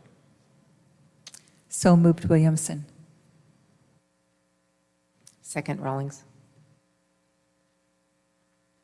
Okay, Trustee Williamson made the motion. Trustee Rawlings seconded the motion. Discussion. Trustee Rawlings. My hope is that as we go into phases that we can start having the conversation about what things will be coming off of Stage 5 or Phase 5, because there are some, knowing that those were going to be the lower priorities, I do think us as a board are going to need to look at what are those things that are going to come off the back end, because I do know some of them were important to the board when we first passed HH, and so I do think we're going to need to have those conversations. And unfortunately, we may have to have them sooner than later, because in looking at cost increases and that sort of thing, it could be creeping into Stage 4 as well. And so I just wanted to make sure that we were having that conversation and thinking about that as we move forward in these projects. Trustee Rawlings, let me ask you a question. Do you have a time frame you think we should be doing that? Personally, I think it should be once Phase 2 is completed and we're starting to move into Phase 3, because money's starting to dwindle. I'm not even sure we're going to have enough to do many of the stage or the Phase 5, so I think we should start having that conversation at the end of Phase 2, in my opinion. But I think Mr. Dill might be more of an expert on that than I. I would say next year we would start to look out to phases 3 and 4. We'll have another year of construction costs under our belt. We'll see which direction inflation is heading, and that's also when we're going to start to lay the groundwork for the issuance of the next series of bonds. So that will all tie into that conversation of, do we issue everything all at once, and do we move full steam ahead with every project? And if we have to draw a line somewhere, where's that going to be? So really that would be a next year conversation. Okay, further discussion? Ms. Garcia, please call for a vote. Trustee Williamson? Yes. Trustee Ward? Yes. Trustee Verbeff? Yes.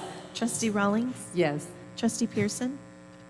Yes. Motion passes 5-0.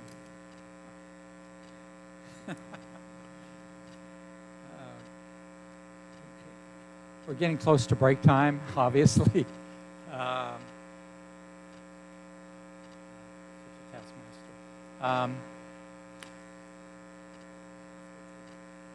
Item 7.3, Measure HH Bond Program Monthly Update.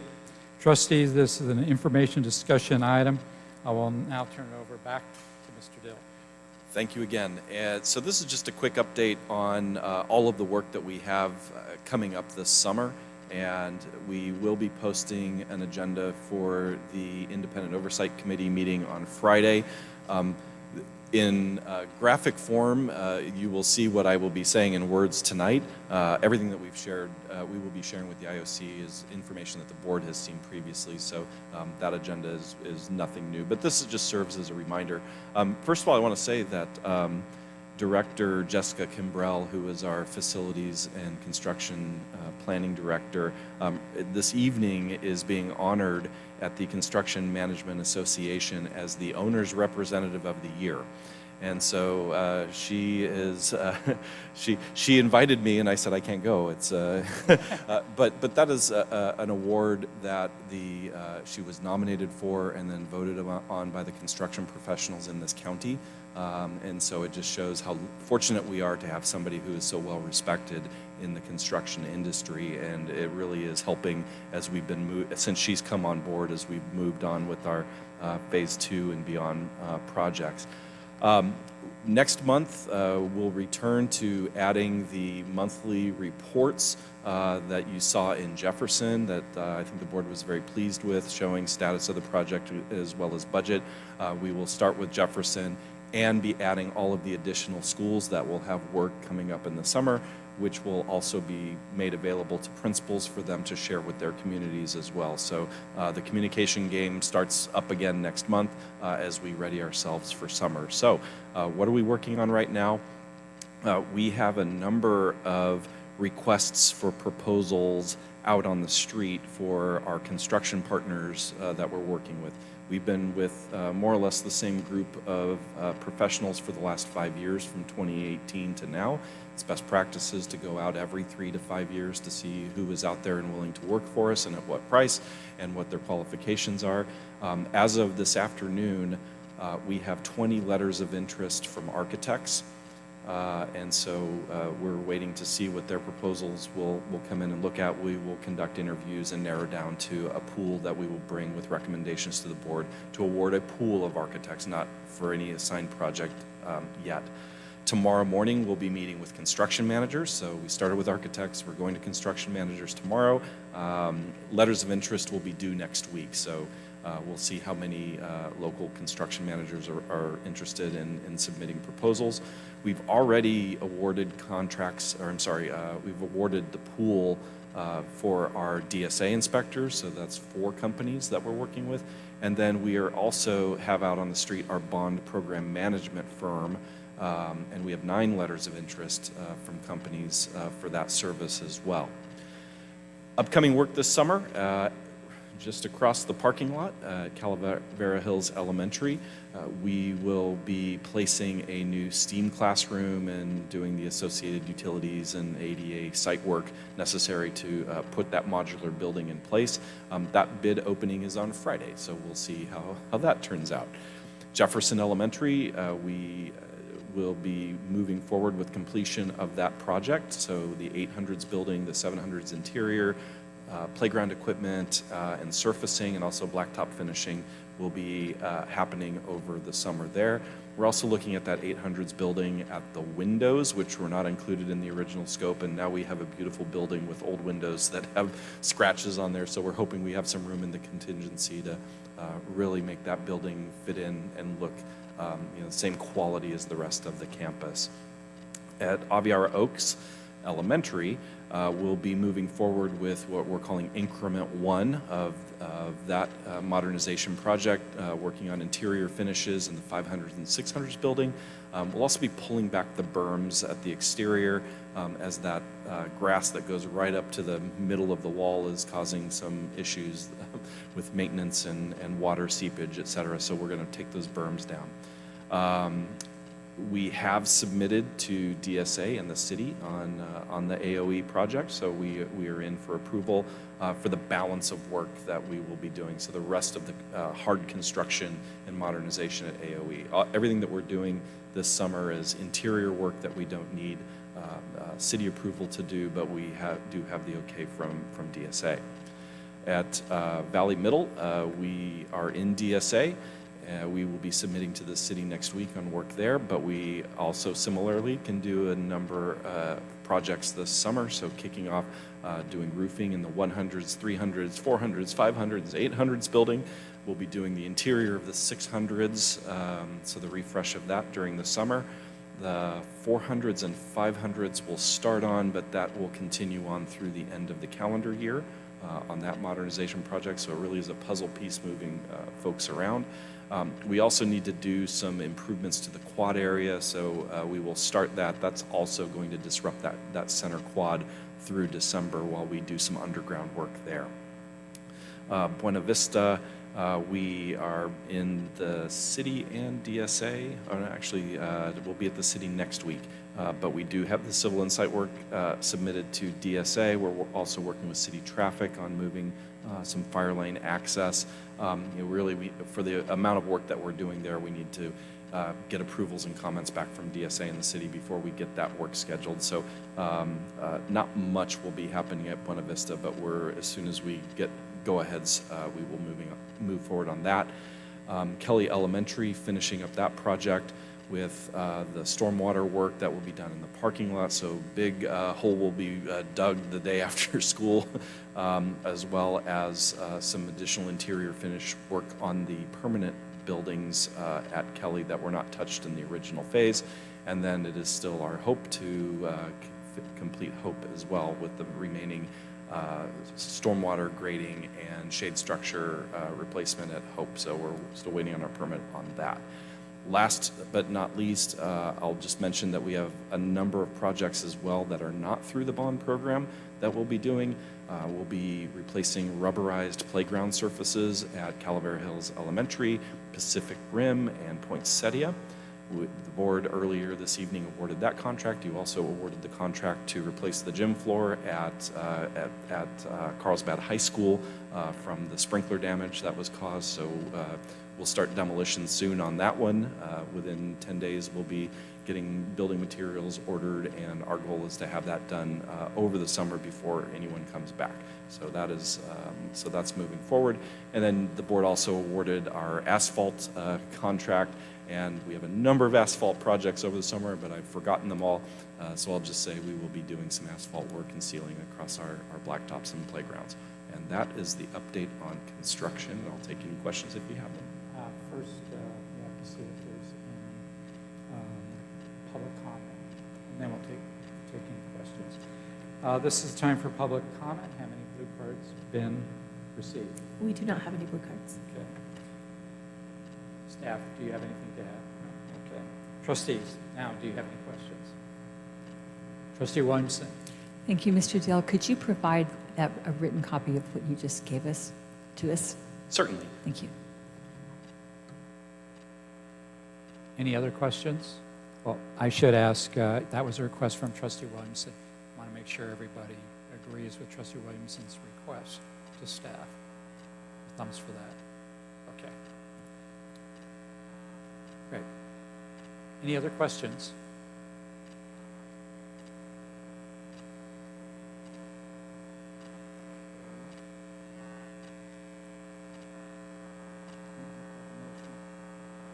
Okay, trustees, now is the time for discussion. Any discussion? Okay. Thank you. We now move on. No, actually, we're going to take a break. And I just want to remind trustees in particular that I believe at 9 o'clock there may be some connectivity issues. Okay. With that in mind, we're taking a 5-minute break.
Okay, we are back.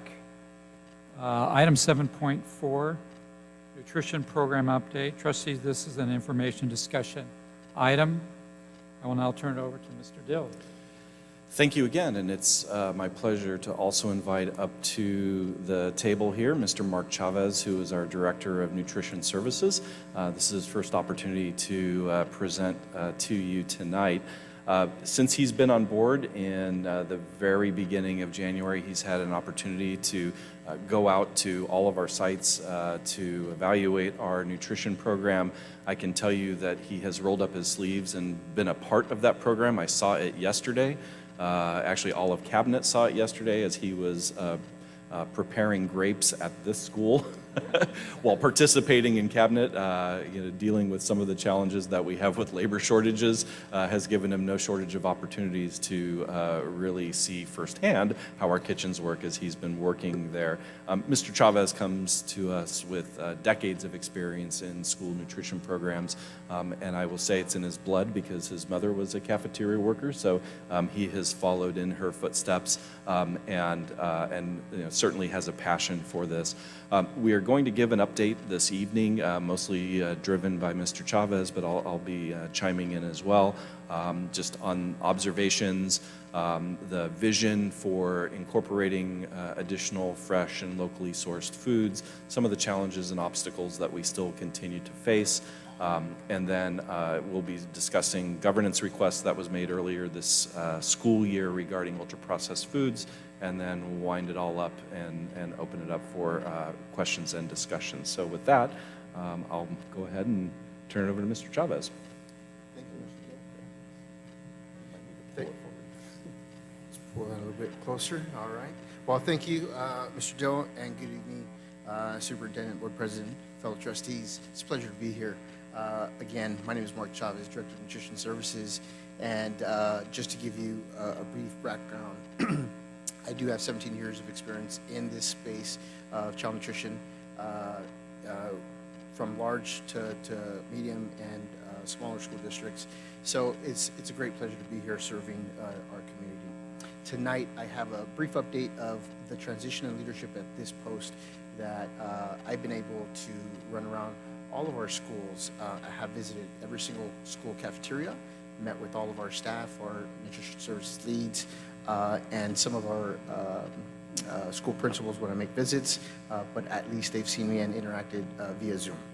And so I would like to share with you some of the focus that I've used using 4 Ps, and that's people, product, place, and promotion, where that's really a management strategy to evaluate the school nutrition program. And so let me tell you the first thing right off the top. Our staff is amazing out there. They've been doing it through the pandemic and even after, and they are doing it in a climate where not only in Carlsbad, but throughout the whole country, there's a labor shortage. And after COVID pandemic happened, a lot of people started leaving the jobs within school nutrition. And so that's one of our major challenges, but our staff are still serving our students breakfast and lunch every day, doing it with a smile, exercising great customer service. And so I have to applaud their efforts as I've seen it on the ground myself. Now, in my assessments, I'm looking at the school facilities, in particular the kitchen facilities, equipment, the space, square footage, the travel paths, and their work spaces to see if they can work appropriately to deliver the best meals possible. And that's including not only the service, but also the preparation and production. And so that's when we look at the menu and we look at the product, right? And so we want to look at enhancing that opportunity that we see, that I see, and I've shared with our leads as well, in introducing a new fresh farm food focus. Why? Because we already have a salad bar program where our students get to benefit from daily fruits and vegetables that are fresh, coming from our local purveyors and vendors, and also enhancing some of the quick scratch opportunity where they can assemble items for breakfast or lunch, but they just haven't had that opportunity. And again, a little bit of the struggle of the labor, but once we balance that out, I think that's the great opportunity that we're going to be able to deliver to our students' meal program. In terms of our place and promotion, well, that's the place of the facilities, but the promotion is to really jumpstart the communication with our community, right? So a new Instagram account was launched not so long ago. Because I am running around, I am also the digital marketer here, trying to get information out. But that's been a little bit of a tough task as of late, but I'll pick that up so that way we can get information about what summer's going to look like, what future 23-24 school year meal program options will look like. We're going to be looking at about recipe development and making sure that we can actually leverage some of the facilities that I do see, in particular at Carlsbad High School. We do have a small kettle, but we're not doing production with the kettle right now. And so I've already informed our staff that we're going to do that. And we're going to do that by cooking a little bit more from scratch. So we will be bringing in raw beef and training our staff, ensuring that they have the culinary skills and tools to do that, right? And so we can make a fresh marinara sauce, we can make dressings, sauces, cook proteins that will come, and we're starting with beef from a raw state. And that's also with help and leveraging some of the USDA food commodities that we receive. And so that's going to be happening in the 23-24 school year. And I would also let you know that we are looking strong right now in our fiscal performance because students are participating in our meal program more and more. And we'll share another slide at the end to show you a little bit of the metrics as well. And so our farm to school program is needing some partners. And so I'm reaching out right now to local growers in the area to let them know that Carlsbad has the largest restaurant in town. And you know what? We need produce. And so fresh strawberries in our backyard, right? Partnering with the growers in the area. There's very small lots of land that are also growing. And so I think if I make those connections, or if you have any connections that you'd like to send my way, I welcome them because it takes a village to feed our community. And I need all the help possible to make that happen, and that's why I'm going to reach out to some of our local growers to focus on a farm-to-school program. So that way we bridge 3 core elements, and that's going to be the nutrition education component, the school gardening that we already have happening here in our schools, but also that procurement piece is the administrative piece where we have to make sure that we follow all the rules and regulations that USDA and the state give us on an annual basis. And so that's something that I'm also going to be working on and take on. We will be revamping some of the equipment that we have in our schools. It's a little dated.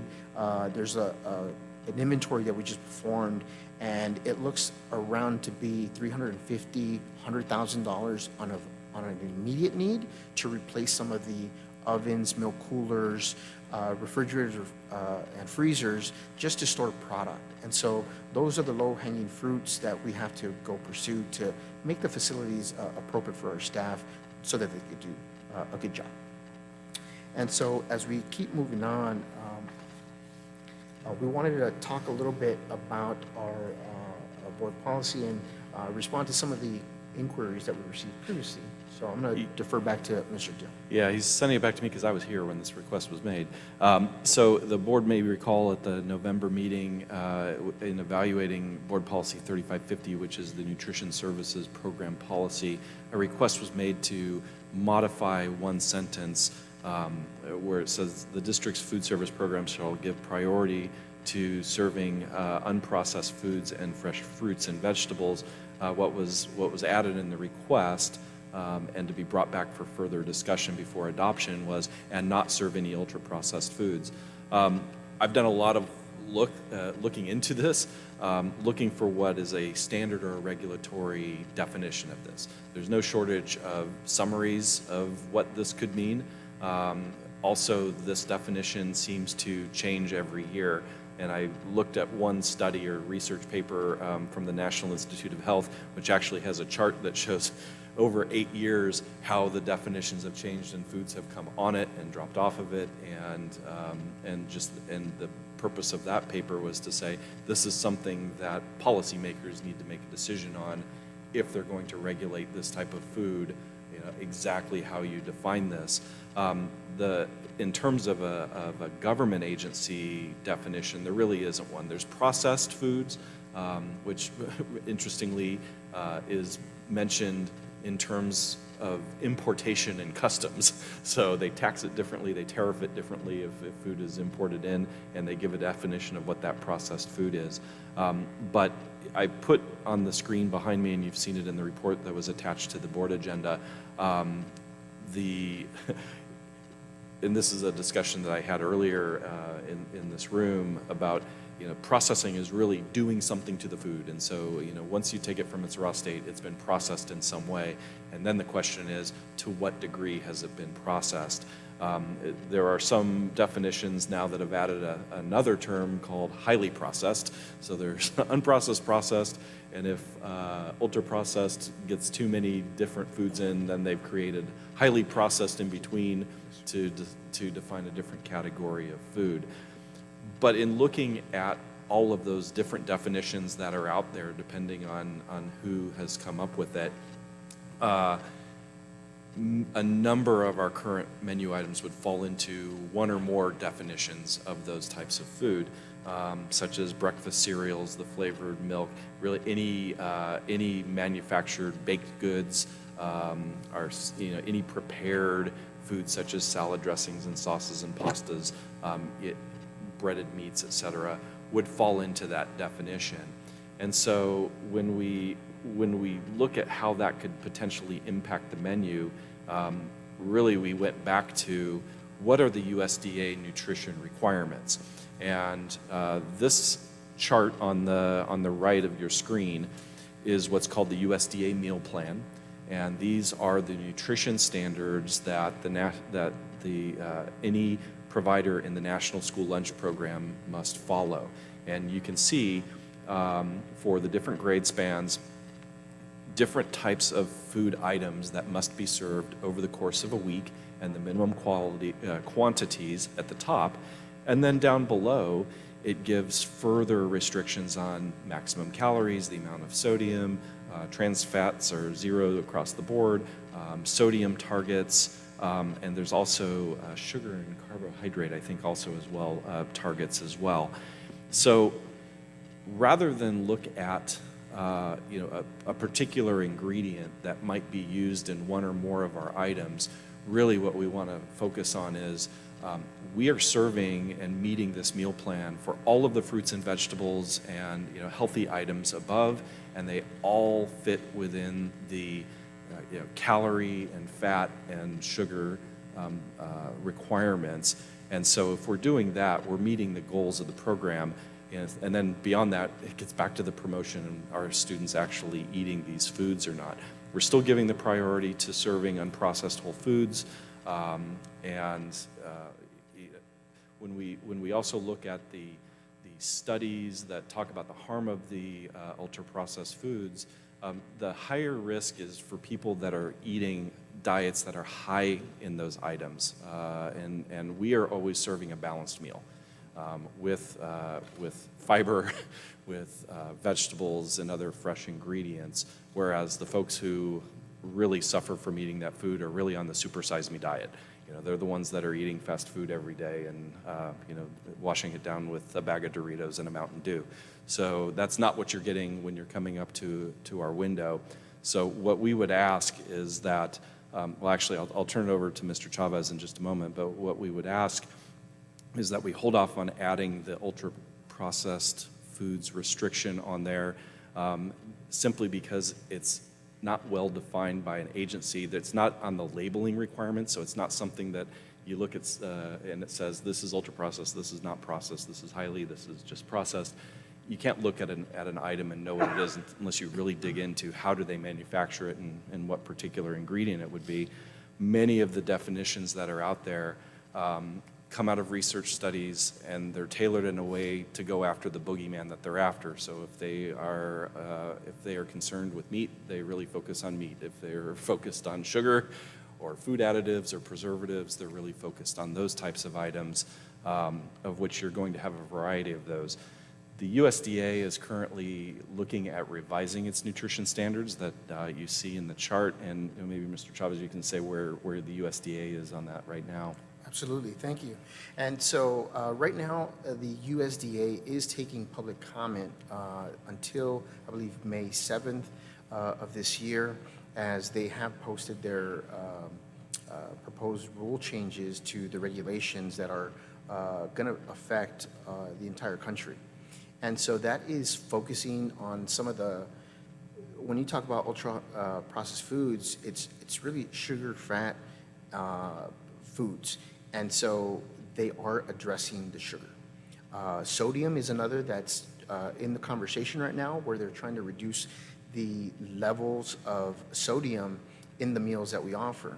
And also, when we look at sugar, it's in particular to milk, where they want to define whether or not they will move the limit of additional sugar added into flavored milk, and whether or not K through 8th grade levels will be required to only serve non-flavored milk. So that would be just white milk offered to those grade levels, or if there's a combination between the grade levels. It is very robust conversation across the country right now because of the changes and how it could impact school districts, not only from the menu planning standpoint, but the students' appeal. The first time that we changed it back in 2010 under President Obama, there was a major shift there. And so we need to strike a balance where we take into account the preferences of our students, because without their participation, then we may have hungry students sitting in our classrooms. And my job, along with my team, is to ensure that we feed our students, nourish them the best we can so that they're active, attentive learners in the classroom, and support our colleagues that are the administrators and teachers in our district. And so that's the mission that I echo with my team. And that's something that we should all be conversant as well and be aware. I will tell you, research shows that school meals are the healthiest meals offered to children anywhere, including home. Why? Because it's the amount of fresh fruits and vegetables accessible to them. It's the limits on sodium and the sugar and the calorie intake. So all of these nutrients are going into these meals, and they're provided here in our schools. And I'd like to tell you that next year, they're accessible at no cost to our students across the board. So California is going to continue to fund that and continue that program as well. So that's exciting for the meal program in our district, and in particular our students. And so in closing, I would like to share with you some of the metrics just to demonstrate some of the trends in the participation that I've reviewed and analyzed. In comparison to the 21-22 school year, and this year, year-to-date, ending the month of March, we've seen some positive participation increases. So if you look at the entire 22-23 first bullet, 375,000 breakfast meals served, and 500,000 of the lunches already served through March. And so when I say that this is the largest restaurant in town, no one's serving the amount of meals in any year larger than Carlsbad Unified School District. And so if you look at that, we are trending on the positive by almost 50,000 meals over previous year. So that's incredible work of our staff and the support of our school administrators who support the program as well. So I got to thank my colleagues. It takes a village again, from personnel to business services and instructional. It takes a team to do it, and we're going to continue to rock and roll in the 23-24 school year. Thank you very much tonight for your time and attention. And I'll point out that not only are we the largest restaurant in town, but we're the only one that's open for a half hour a day, and we fail if we don't serve everyone in 15 minutes. Yeah. Thank you very much. Thank you. This is time for public comment. We have 2 blue cards received. When I call your name, please come to the podium, state your name and indicate whether or not you live within the boundaries of the school district. You will have 3 minutes. We'll have the timer on the screen, and your mic will be muted when your time is expired. The first speaker is Kaylee Teagle.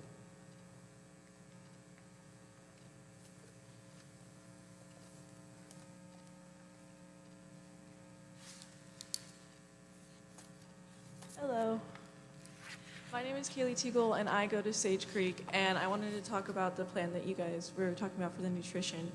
For lunch the other day, I was served a piece of bread with cheese and marinara sauce, and it's really hard to go throughout the school day because that was all the nutrition I got.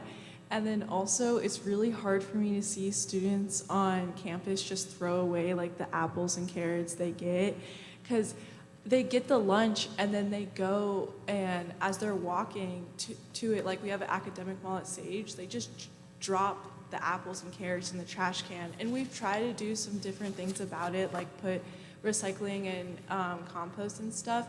And part of the thing is they make you take one when you're there, which I totally get, but then it's just going to waste because it's going in the trash can. Like I take it and I actually eat the carrots, but a lot of students don't. And then another thing, someone came up to me today because they know I'm working on the DEI stuff, and she said that her friend is Jewish and that she can't eat like most of the school meals, and she came up to me like really sad and disheartened. And then also like we didn't, my friend is also celiac, and there's no like gluten-free options for her as well. And then one of the things she eats is like a protein drink, and it was really hard for her to get permission to even have it in like the school nurse's refrigerator, so it stayed chilled. And we just wanted to like see some more healthy options for everyone as well, because I also have a couple of friends who are vegan and vegetarian, and they have a hard time because the only option that they have is a peanut butter and jelly sandwich, when I'm pretty sure is an Uncrustable, which is probably super, super processed. And it's just sad because there's not enough protein in that, and we see protein in tons of other things as well. And there are other options, not just besides meat, so I'd like to see more options for everyone.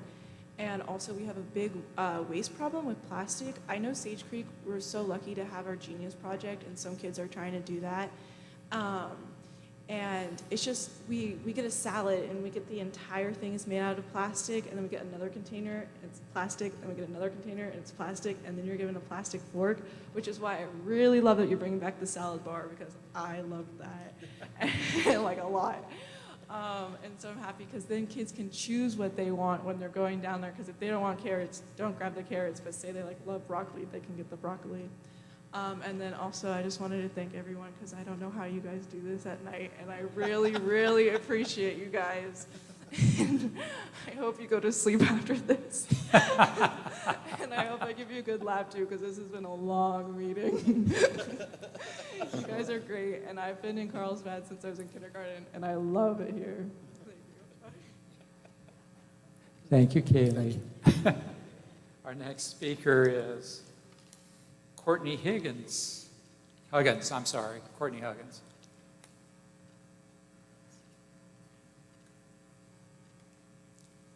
Hi, I'm Courtney Huggins, and I go to Sage Creek as well.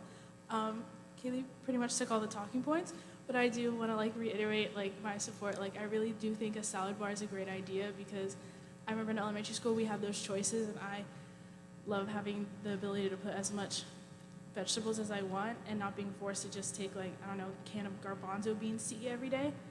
I also think the salad bar will help a lot of our students, because we do have some vegans and vegetarians, and we do mostly serve milk-based salad dressings like Caesar and ranch. That's mostly comes with in our salads. And I think having that option to choose from balsamic and things like that will give students more options and be more willing to choose those more healthy options, because they have those choices.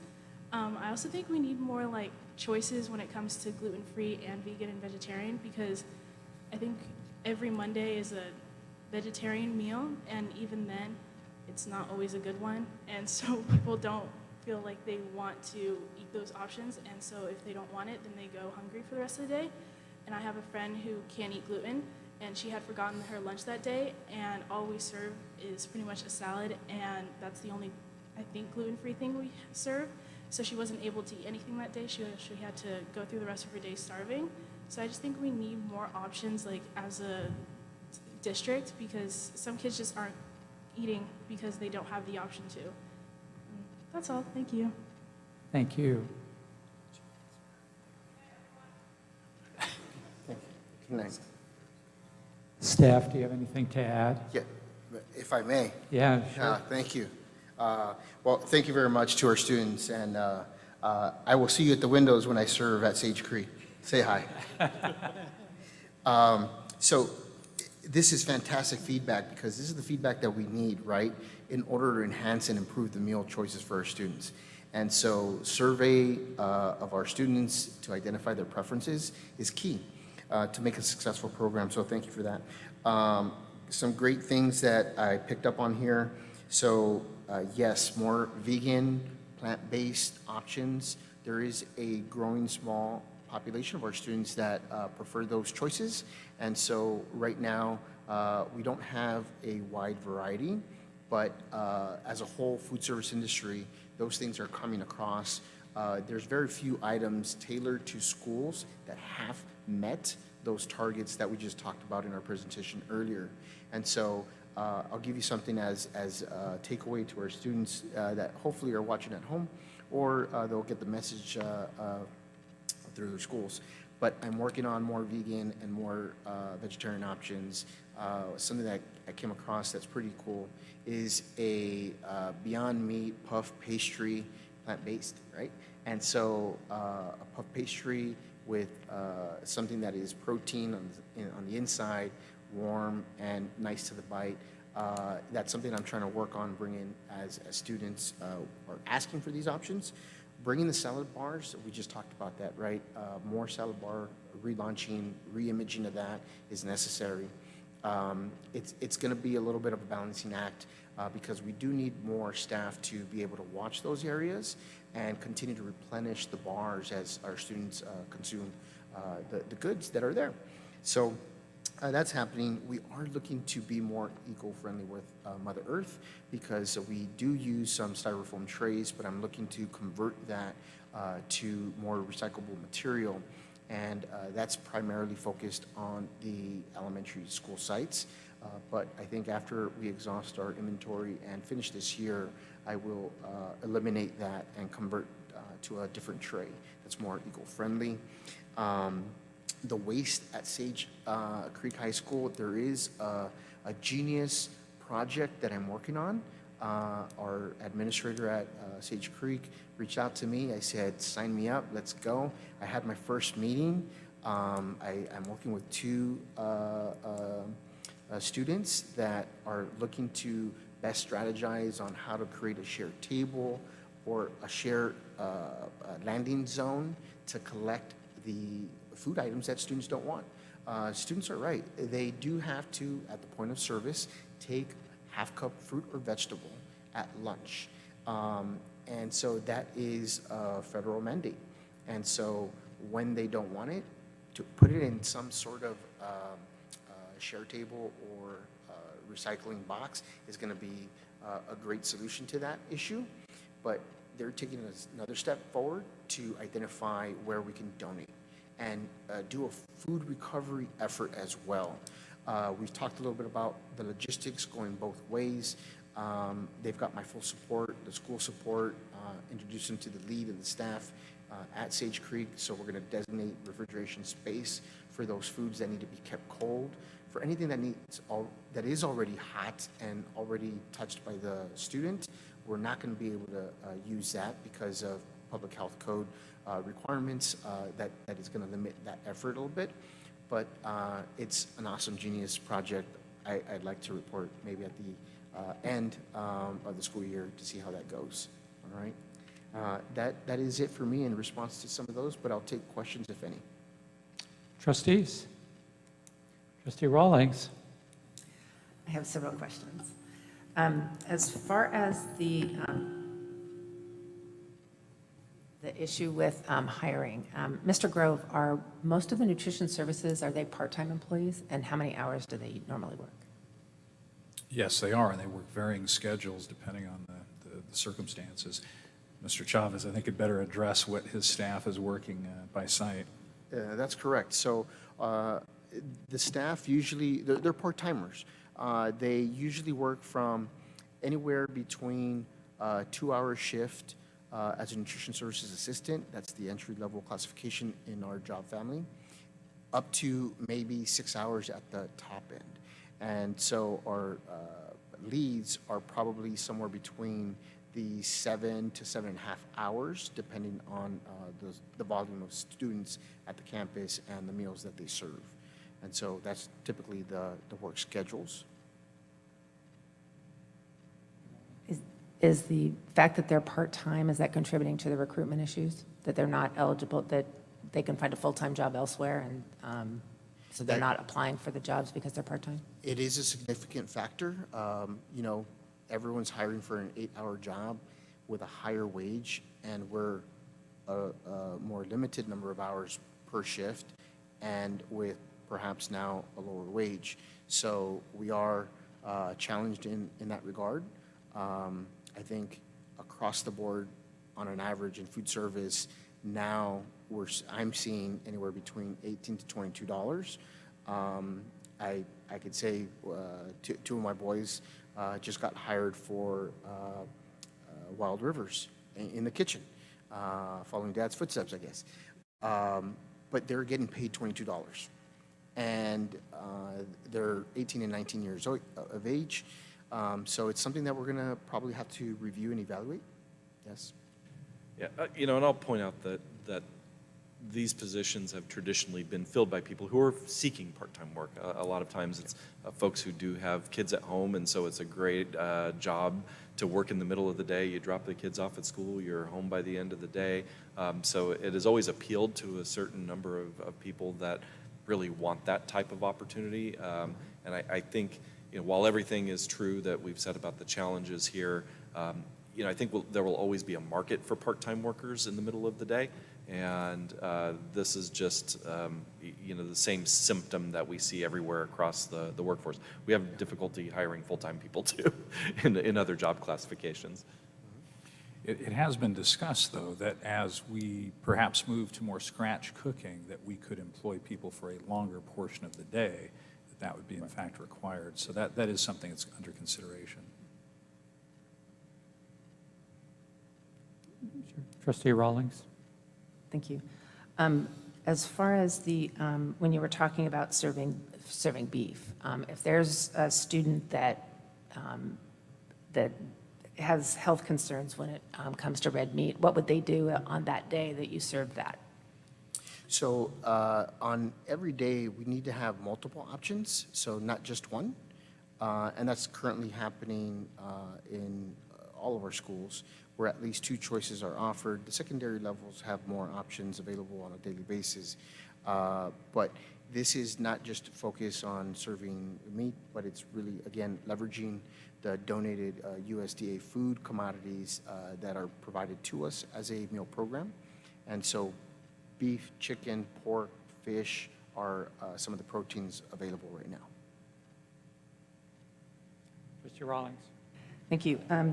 And when you were talking about like the ultra-processed foods and processed foods, where is like additives, chemicals, you know, ingredients that you can't pronounce in many of the packaged foods, how does that factor into processed or unprocessed foods as far as, and what does the USDA think about those types of things in our food?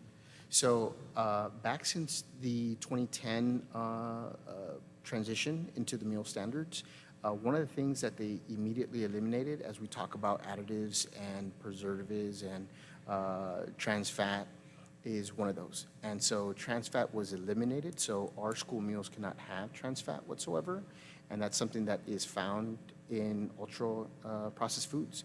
And so that's why when the research demonstrates how good of a quality or nutritious meal are school meals, that's what they go look at, that we don't have that.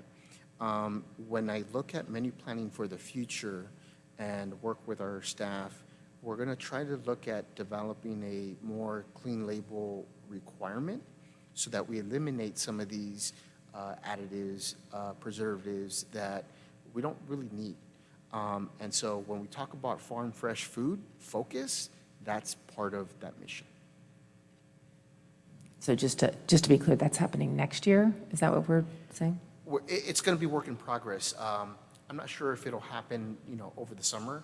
I think it's going to be ongoing work in the 23-24 school year as I evaluate the priorities and set course for that.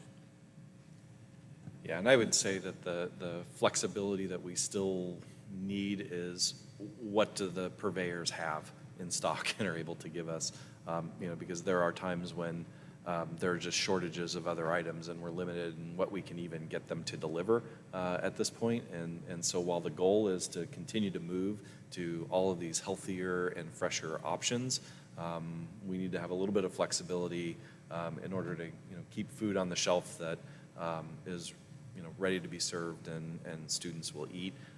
But we still will be looking at total nutritional value, and as Mr. Chavez says, some of those knockout categories will automatically eliminate the worst foods that are out there. I know we're running out of time, so I am going to limit myself. However, Mr. Dill, you presented that we were trying to change the policy. And when I looked up the request, it said that staff will research and present the fiscal and health impacts at a future meeting. It didn't say anything about like what government defines as and so on and so forth. Are you planning on bringing a presentation back at a future meeting, or was this it? Well, I would say before I can give the fiscal and health, I have to be able to define it, and that this is the challenge that we have, is that there's no one single definition, and it seems to change over time depending on who's writing the study and doing the research. And so that was the issue that I was running into, and wanted to bring that up in this meeting as a way of saying this is the challenge. And you are absolutely right, because I did go back and watch the recording of that meeting as well, and so I'm aware of what was asked. However, if we're having trouble saying exactly what it is, I'm not sure how I can say what the impact is of whether we ban it, don't ban it, what it would cost, what the health impact would be. That's why I'm really advocating for sticking with USDA requirements, with a vision of enhancing and promoting more fresh food options. I think will naturally take care of what the concern is, within the overall nutrition services program that's serving balanced and healthy meals. Other questions? Ms. Chavez, I am so excited about having you part of our team and what you're doing, your enthusiasm. And I look forward to you coming back if Mr. Dill will entertain having come back and hear about some of your reports on some of the things that you've talked about you want to have in motion, and the feedback you get from students. Sounds like a lot of opportunity there. So thank you, Mr. Chavez. Thank you. Thank you, everyone. Okay, moving on. Oh, discussion. I'm sorry. Trustees, now it's time for discussion. I do want to remind everybody we are at 8:47. Trustee Rawlings. Thank you. I was a bit concerned when I looked at the tape of the meeting where there was a 5-0 vote to ask staff not to necessarily define it, but to provide information to the board as research and provide a presentation on fiscal and health impact. I did a Google search in about 30 minutes, and I found over 30 different websites that had basically the same definition. So I'm a little disappointed. I don't feel that this presentation was responsive to that request after a decent amount of time. So what I'd like to request is that the Wellness Committee be able to look at and do the research and bring back to the board a possible definition of unprocessed, and then ask Mr. Dill to provide the health and fiscal impacts. That way there would be some responsiveness to our request. So that's what I'm asking, because we did have a 5-0 request, or 5-0 vote request on this piece, and I don't believe that was responsive. So let me sure I want to be clear, is that you're asking for the board to agree to have the Health and Wellness Committee come back with what you're requesting? With what the board voted 5-0 to request. And so what should be the output of that? What would That come instead from- of creating a definition here at this table, what I'm suggesting is that the Wellness Committee work with staff and other folks that are on that committee to bring back the research as well as help to provide input on what the health impacts and fiscal impacts would be, then that would be the presentation to the board. Does everybody understand the request on that? Trustee Williamson? Yep. In response, I'm satisfied with what Mr. Chavez and Mr. Dill, the information they gave us regarding we're meeting the USDA requirements and the fact that the definitions are changing. So I'm comfortable with what they presented, that in my mind, fulfilled the spirit of what I had voted for, and that I had showed a thumb for. So I would not be supporting having the Wellness Committee come up with a definition of processed food. I believe that I'm thrilled with the farm-to-table concept that Mr. Chavez has presented, and if you ever need orange or lemons, I have lemons. But anyway, so I would not be supporting pursuing that concept any further. Any more discussion on the request, and we'll go to a thumbs if there's no other comments on that. Okay. All those who support request from Trustee Rawlings, thumbs. Okay. It looks like it did not pass. Other discussion? I do want to say that it is good to hear that we are trying to get more vegetarian, more gluten-free, more vegan options to our kids. And I was really glad to hear that some of the student feedback was being listened to intently at Sage Creek in particular as well. So look forward to see what actions are going to be taken to actually fulfill some of that as well. Any other discussion? Okay, thank you. Now we move on to item 7.5, approval declaration of need for fully qualified educator. Trustees, this is a discussion action item. I now hand over to Mr. Grove. Thank you. The Declaration of Need is an annual submission to the California Commission on Teacher Credentialing that expresses that while we sometimes are unable to fill positions after an exhaustive search, we are enabled to issue emergency credentials or have issued emergency credentials for employees who may be missing something with respect to a full certification. For example, an employee that we recruit from out of state perhaps who is going through the process of clearing their credential in California. So this is an annual submission. We typically bring it in June, but it was ready early and we thought we'd check the box off early. I'm happy to answer any questions if you have any. This is time for public comment. Have we received any blue cards? We do not have any blue cards. Okay. Staff, do you have anything to add? No. Okay. Trustees, now it's time for questions. Staff, any questions? Okay. May I have a motion to approve the declaration of need for fully qualified educators? Exhibit A. So moved, Williamson. Second, Verbev. Okay. Trustee Williamson made the motion. Trustee Verbeff, second. Discussion. Seeing no discussion, we'll go to a vote. Trustee Williamson? Yes. Trustee Ward?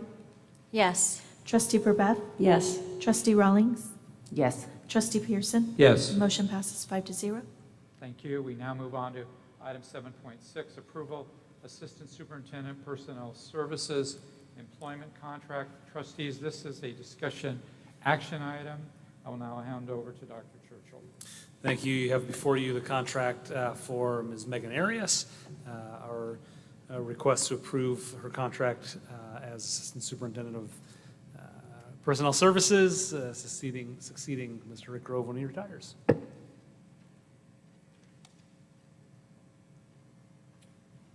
So I have to read this, so bear with me. In compliance with Government Code Section 54953, Subdivision C3, prior to taking final action on executive compensation, the board must orally summarize the recommendation for final action on the salary, compensation, and/or fringe benefits that will be considered. The proposed employment contract of Megan Arias, Assistant Superintendent of Personnel Services, was posted with the board agenda for this meeting, along with the recommended motion that the board approve the employment agreement for the term of July 1st, 2023 through June 30th, 2026. On behalf of the board, I will provide a summary of the compensation and fringe benefit provisions in the proposed contract. After public comment, this board will consider and take action on the item. The contract is identical to the contracts of the other assistant superintendents and provides the following provisions which may qualify as compensation, salary, or fringe benefits. Mrs. Arias' annual salary would be $212,886. The proposed contract provides for reductions in the same percentage and subject to the same furloughs as applied to certificated management employees, as well as increases in the same percentage applied to certificated management employees of the district. The proposed contract provides that the assistant superintendent shall be entitled to 24 days of annual vacation, but limits accrual to 30 days of unused vacation. The proposed contract provides that upon separation from district service, any vacation will be paid out at the rates effective at the time of accrual. The proposed contract provides the assistant superintendent with the same health and welfare insurance benefits as provided to district certificated management personnel. The proposed contract also provides the assistant superintendent with post-retirement health and welfare benefits subject to customary district maximum contributions subject to minimum years of service requirements. The proposed contract provides the assistant superintendent with 1 sick day per month, credited in advance. Sick leave may be accrued and carried over as provided in district policy and law. The proposed contract includes reimbursement for actual and necessary expenses incurred in carrying out our duties. This is time for public comment. We have received one blue card. When I call your name, please come to the podium, state your name, and indicate whether or not you live within the boundaries of the school district. You'll have 3 minutes. We'll have the timer on the screen, and your mic will be muted when your time has expired. The first speaker is Scott Davison. Hi, my name is Scott Davison, and I live in the district. Your vote on whether to approve Ms. Arias' employment contract is probably the most controversial and difficult decision you'll make tonight. I would rather not be the one to come up here and say this, but I have a feeling that no one else on this board will, similarly to how no one seems to want to talk about why we're trading principals at 2 of our middle schools for no apparent reason. I have nothing against Ms. Arias, and I have only positive interactions with her. I wish her well in her new job, which is likely the toughest one at CUSD. We all know why Ms. Arias is being promoted. Mr. Grove is retiring after a decade of service as our Assistant Superintendent of Personnel. His experience is unmatched at our district office, as evident by the fact that the board promoted Ms. Arias in July 2022 to essentially shadow Mr. Grove for the past year to learn the complexities of his job. Now, personally, I don't believe that paying 2 people to do the same job for an entire year is a good use of taxpayer funds, but perhaps that's just me. But that also exposes another problem, which is that Ms. Arias has no experience in personnel and needed a year of training to be able to take over for Mr. Grove. To make matters worse, tonight the board is being asked to approve Mrs. Arias' contract with a base salary of $212,886. Mr. Grove's current salary with his decade of experience at CUSD is $212,886. Now, I can't think of a single private or public company or even a government entity which would offer someone with almost no experience the exact same salary as someone who is leaving with decades of experience. As a parent and a taxpayer, this is another egregious display of bad management. And if I were Mr. Grove, I would probably be insulted to see that my experience meant nothing to CUSD after all these years. I'm not asking you to hire someone else. I have no reason to doubt that Ms. Arias will do an excellent job. But Ms. Arias is already very well paid. So I am asking if this board thinks this contract demonstrates good management and a responsible use of taxpayer funds. Thank you. Staff, do you have anything to add? I'm not insulted.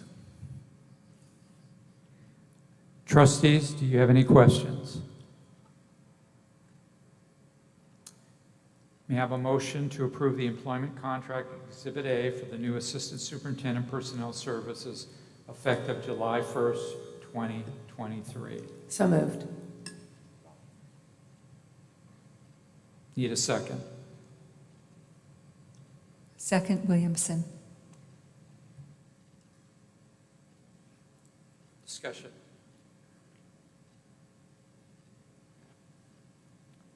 Seeing no discussion, Ms. Garcia, please call for a vote.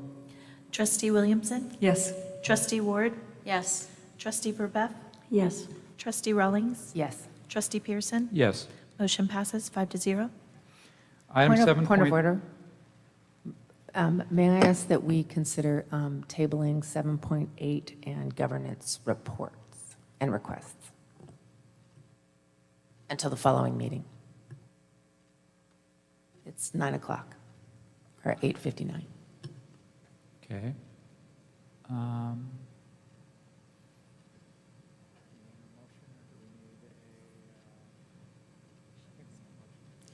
Did we stop the meeting? Yes, that would be a motion. That would be a motion That to, would- yes, to we're gonna table table those two items and bring To it the back. next meeting. So do you want to, you want to make a motion? I'd like to make a motion to move items 7.8 and 8.1 governance team reports and requests to our next meeting in May. Is there a second?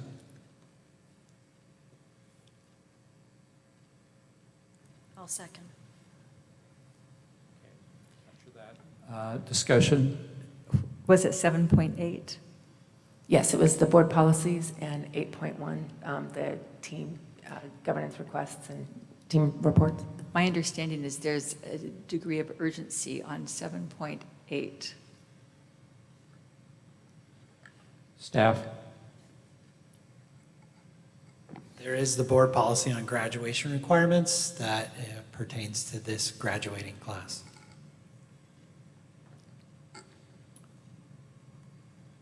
And the reason I'm asking for it is, my understanding is we're not going to have internet in the next few minutes, which might cause a problem as well.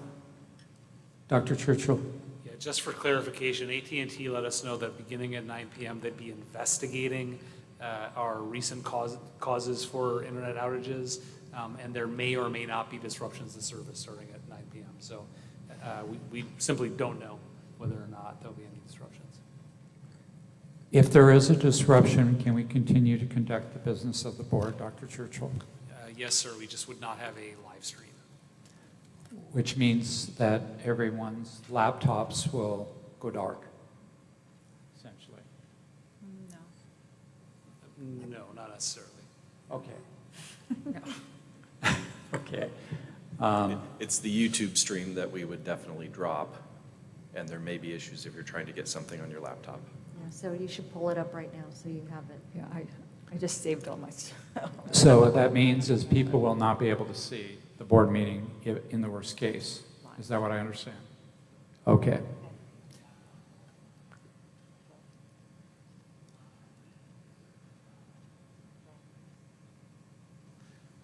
Yeah, We and need some clarification.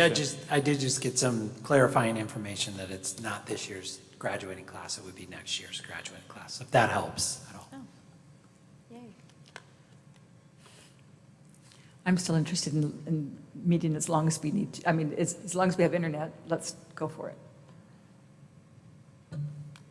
Any other discussion before we go to a vote?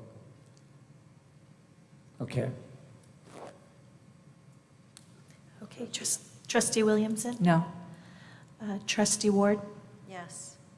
Trustee Verbeff? No. Trustee Rawlings? Yes. Trustee Pearson? Yes. Motion passes 3-2. Okay, so we, items 7.7. Yes. Item 7.7, approval employee appreciation resolution number 22-223, Day of the Teacher, and resolution 23-2223, Classified School Employee Week. Trustees, this is a discussion action item. I'll now hand over to Mr. Grove. Before you this evening are resolutions which recognize our outstanding classified employees and our amazing certificated employees.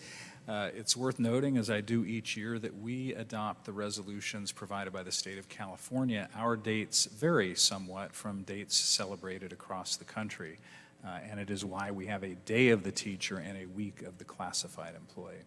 And I would be remiss if I didn't point out that today is Administrative Assistance Day, and we are very pleased and thankful for the support that is provided to us every day in the office and at these meetings by Mrs. Garcia.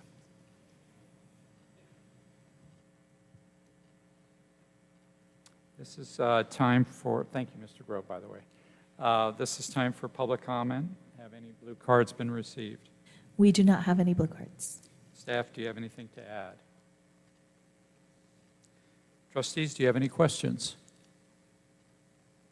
May I have a motion to adopt Resolution 22-223, Exhibit A, and Resolution number 23-2223, Exhibit B, designating May as Employee Appreciation Month. So moved, Rawlings. I'll second. Was that Ward? Yes. Trustee Ward? Yes. Thank you. Discussion? Ms. Garcia, please call for a vote. Trustee Williamson? Yes. Trustee Ward?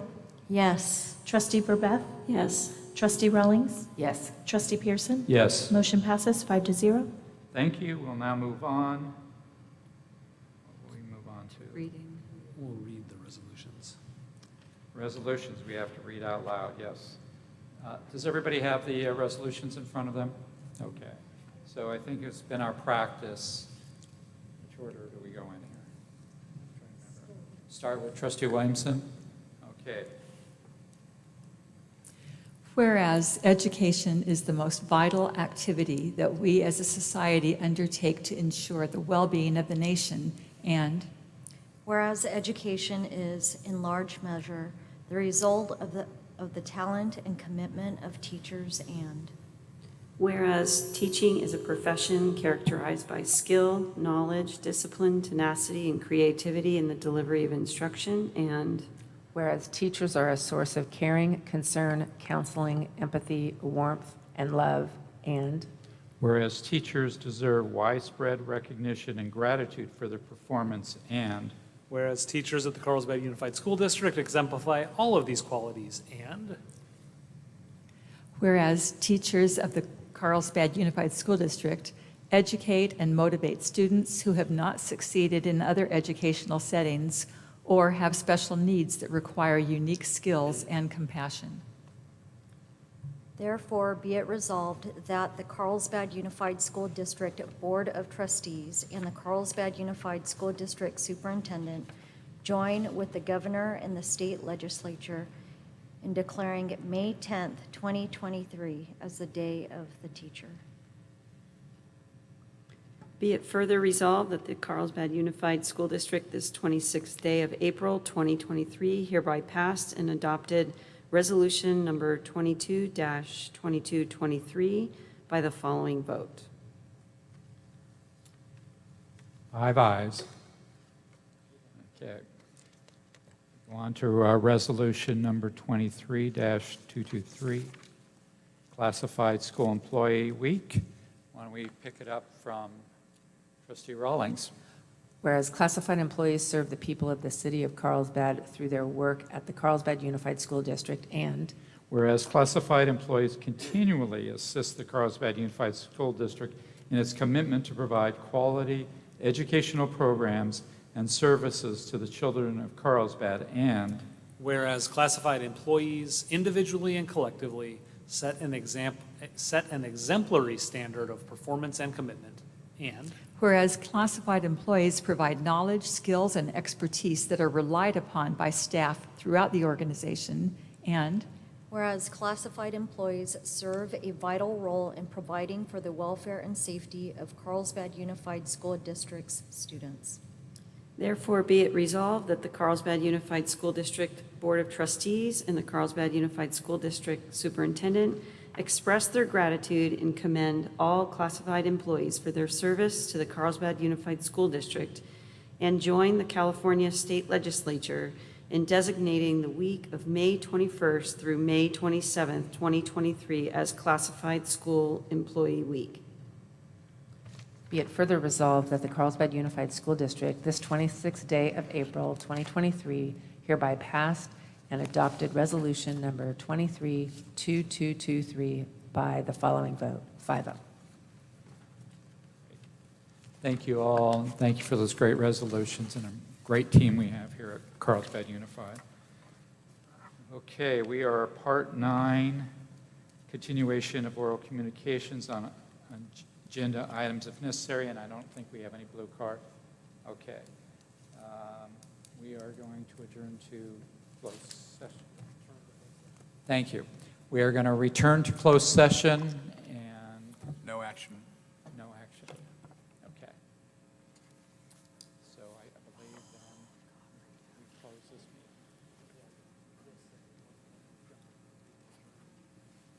When we are done closed session, we'll return to close the board meeting. No, we will not. Okay. Am I just reading? Okay, thank you. Our next regular meeting will take place on May 17, 2023 at 6 p.m. The meeting will be held currently at the Carlsbad Unified School District office.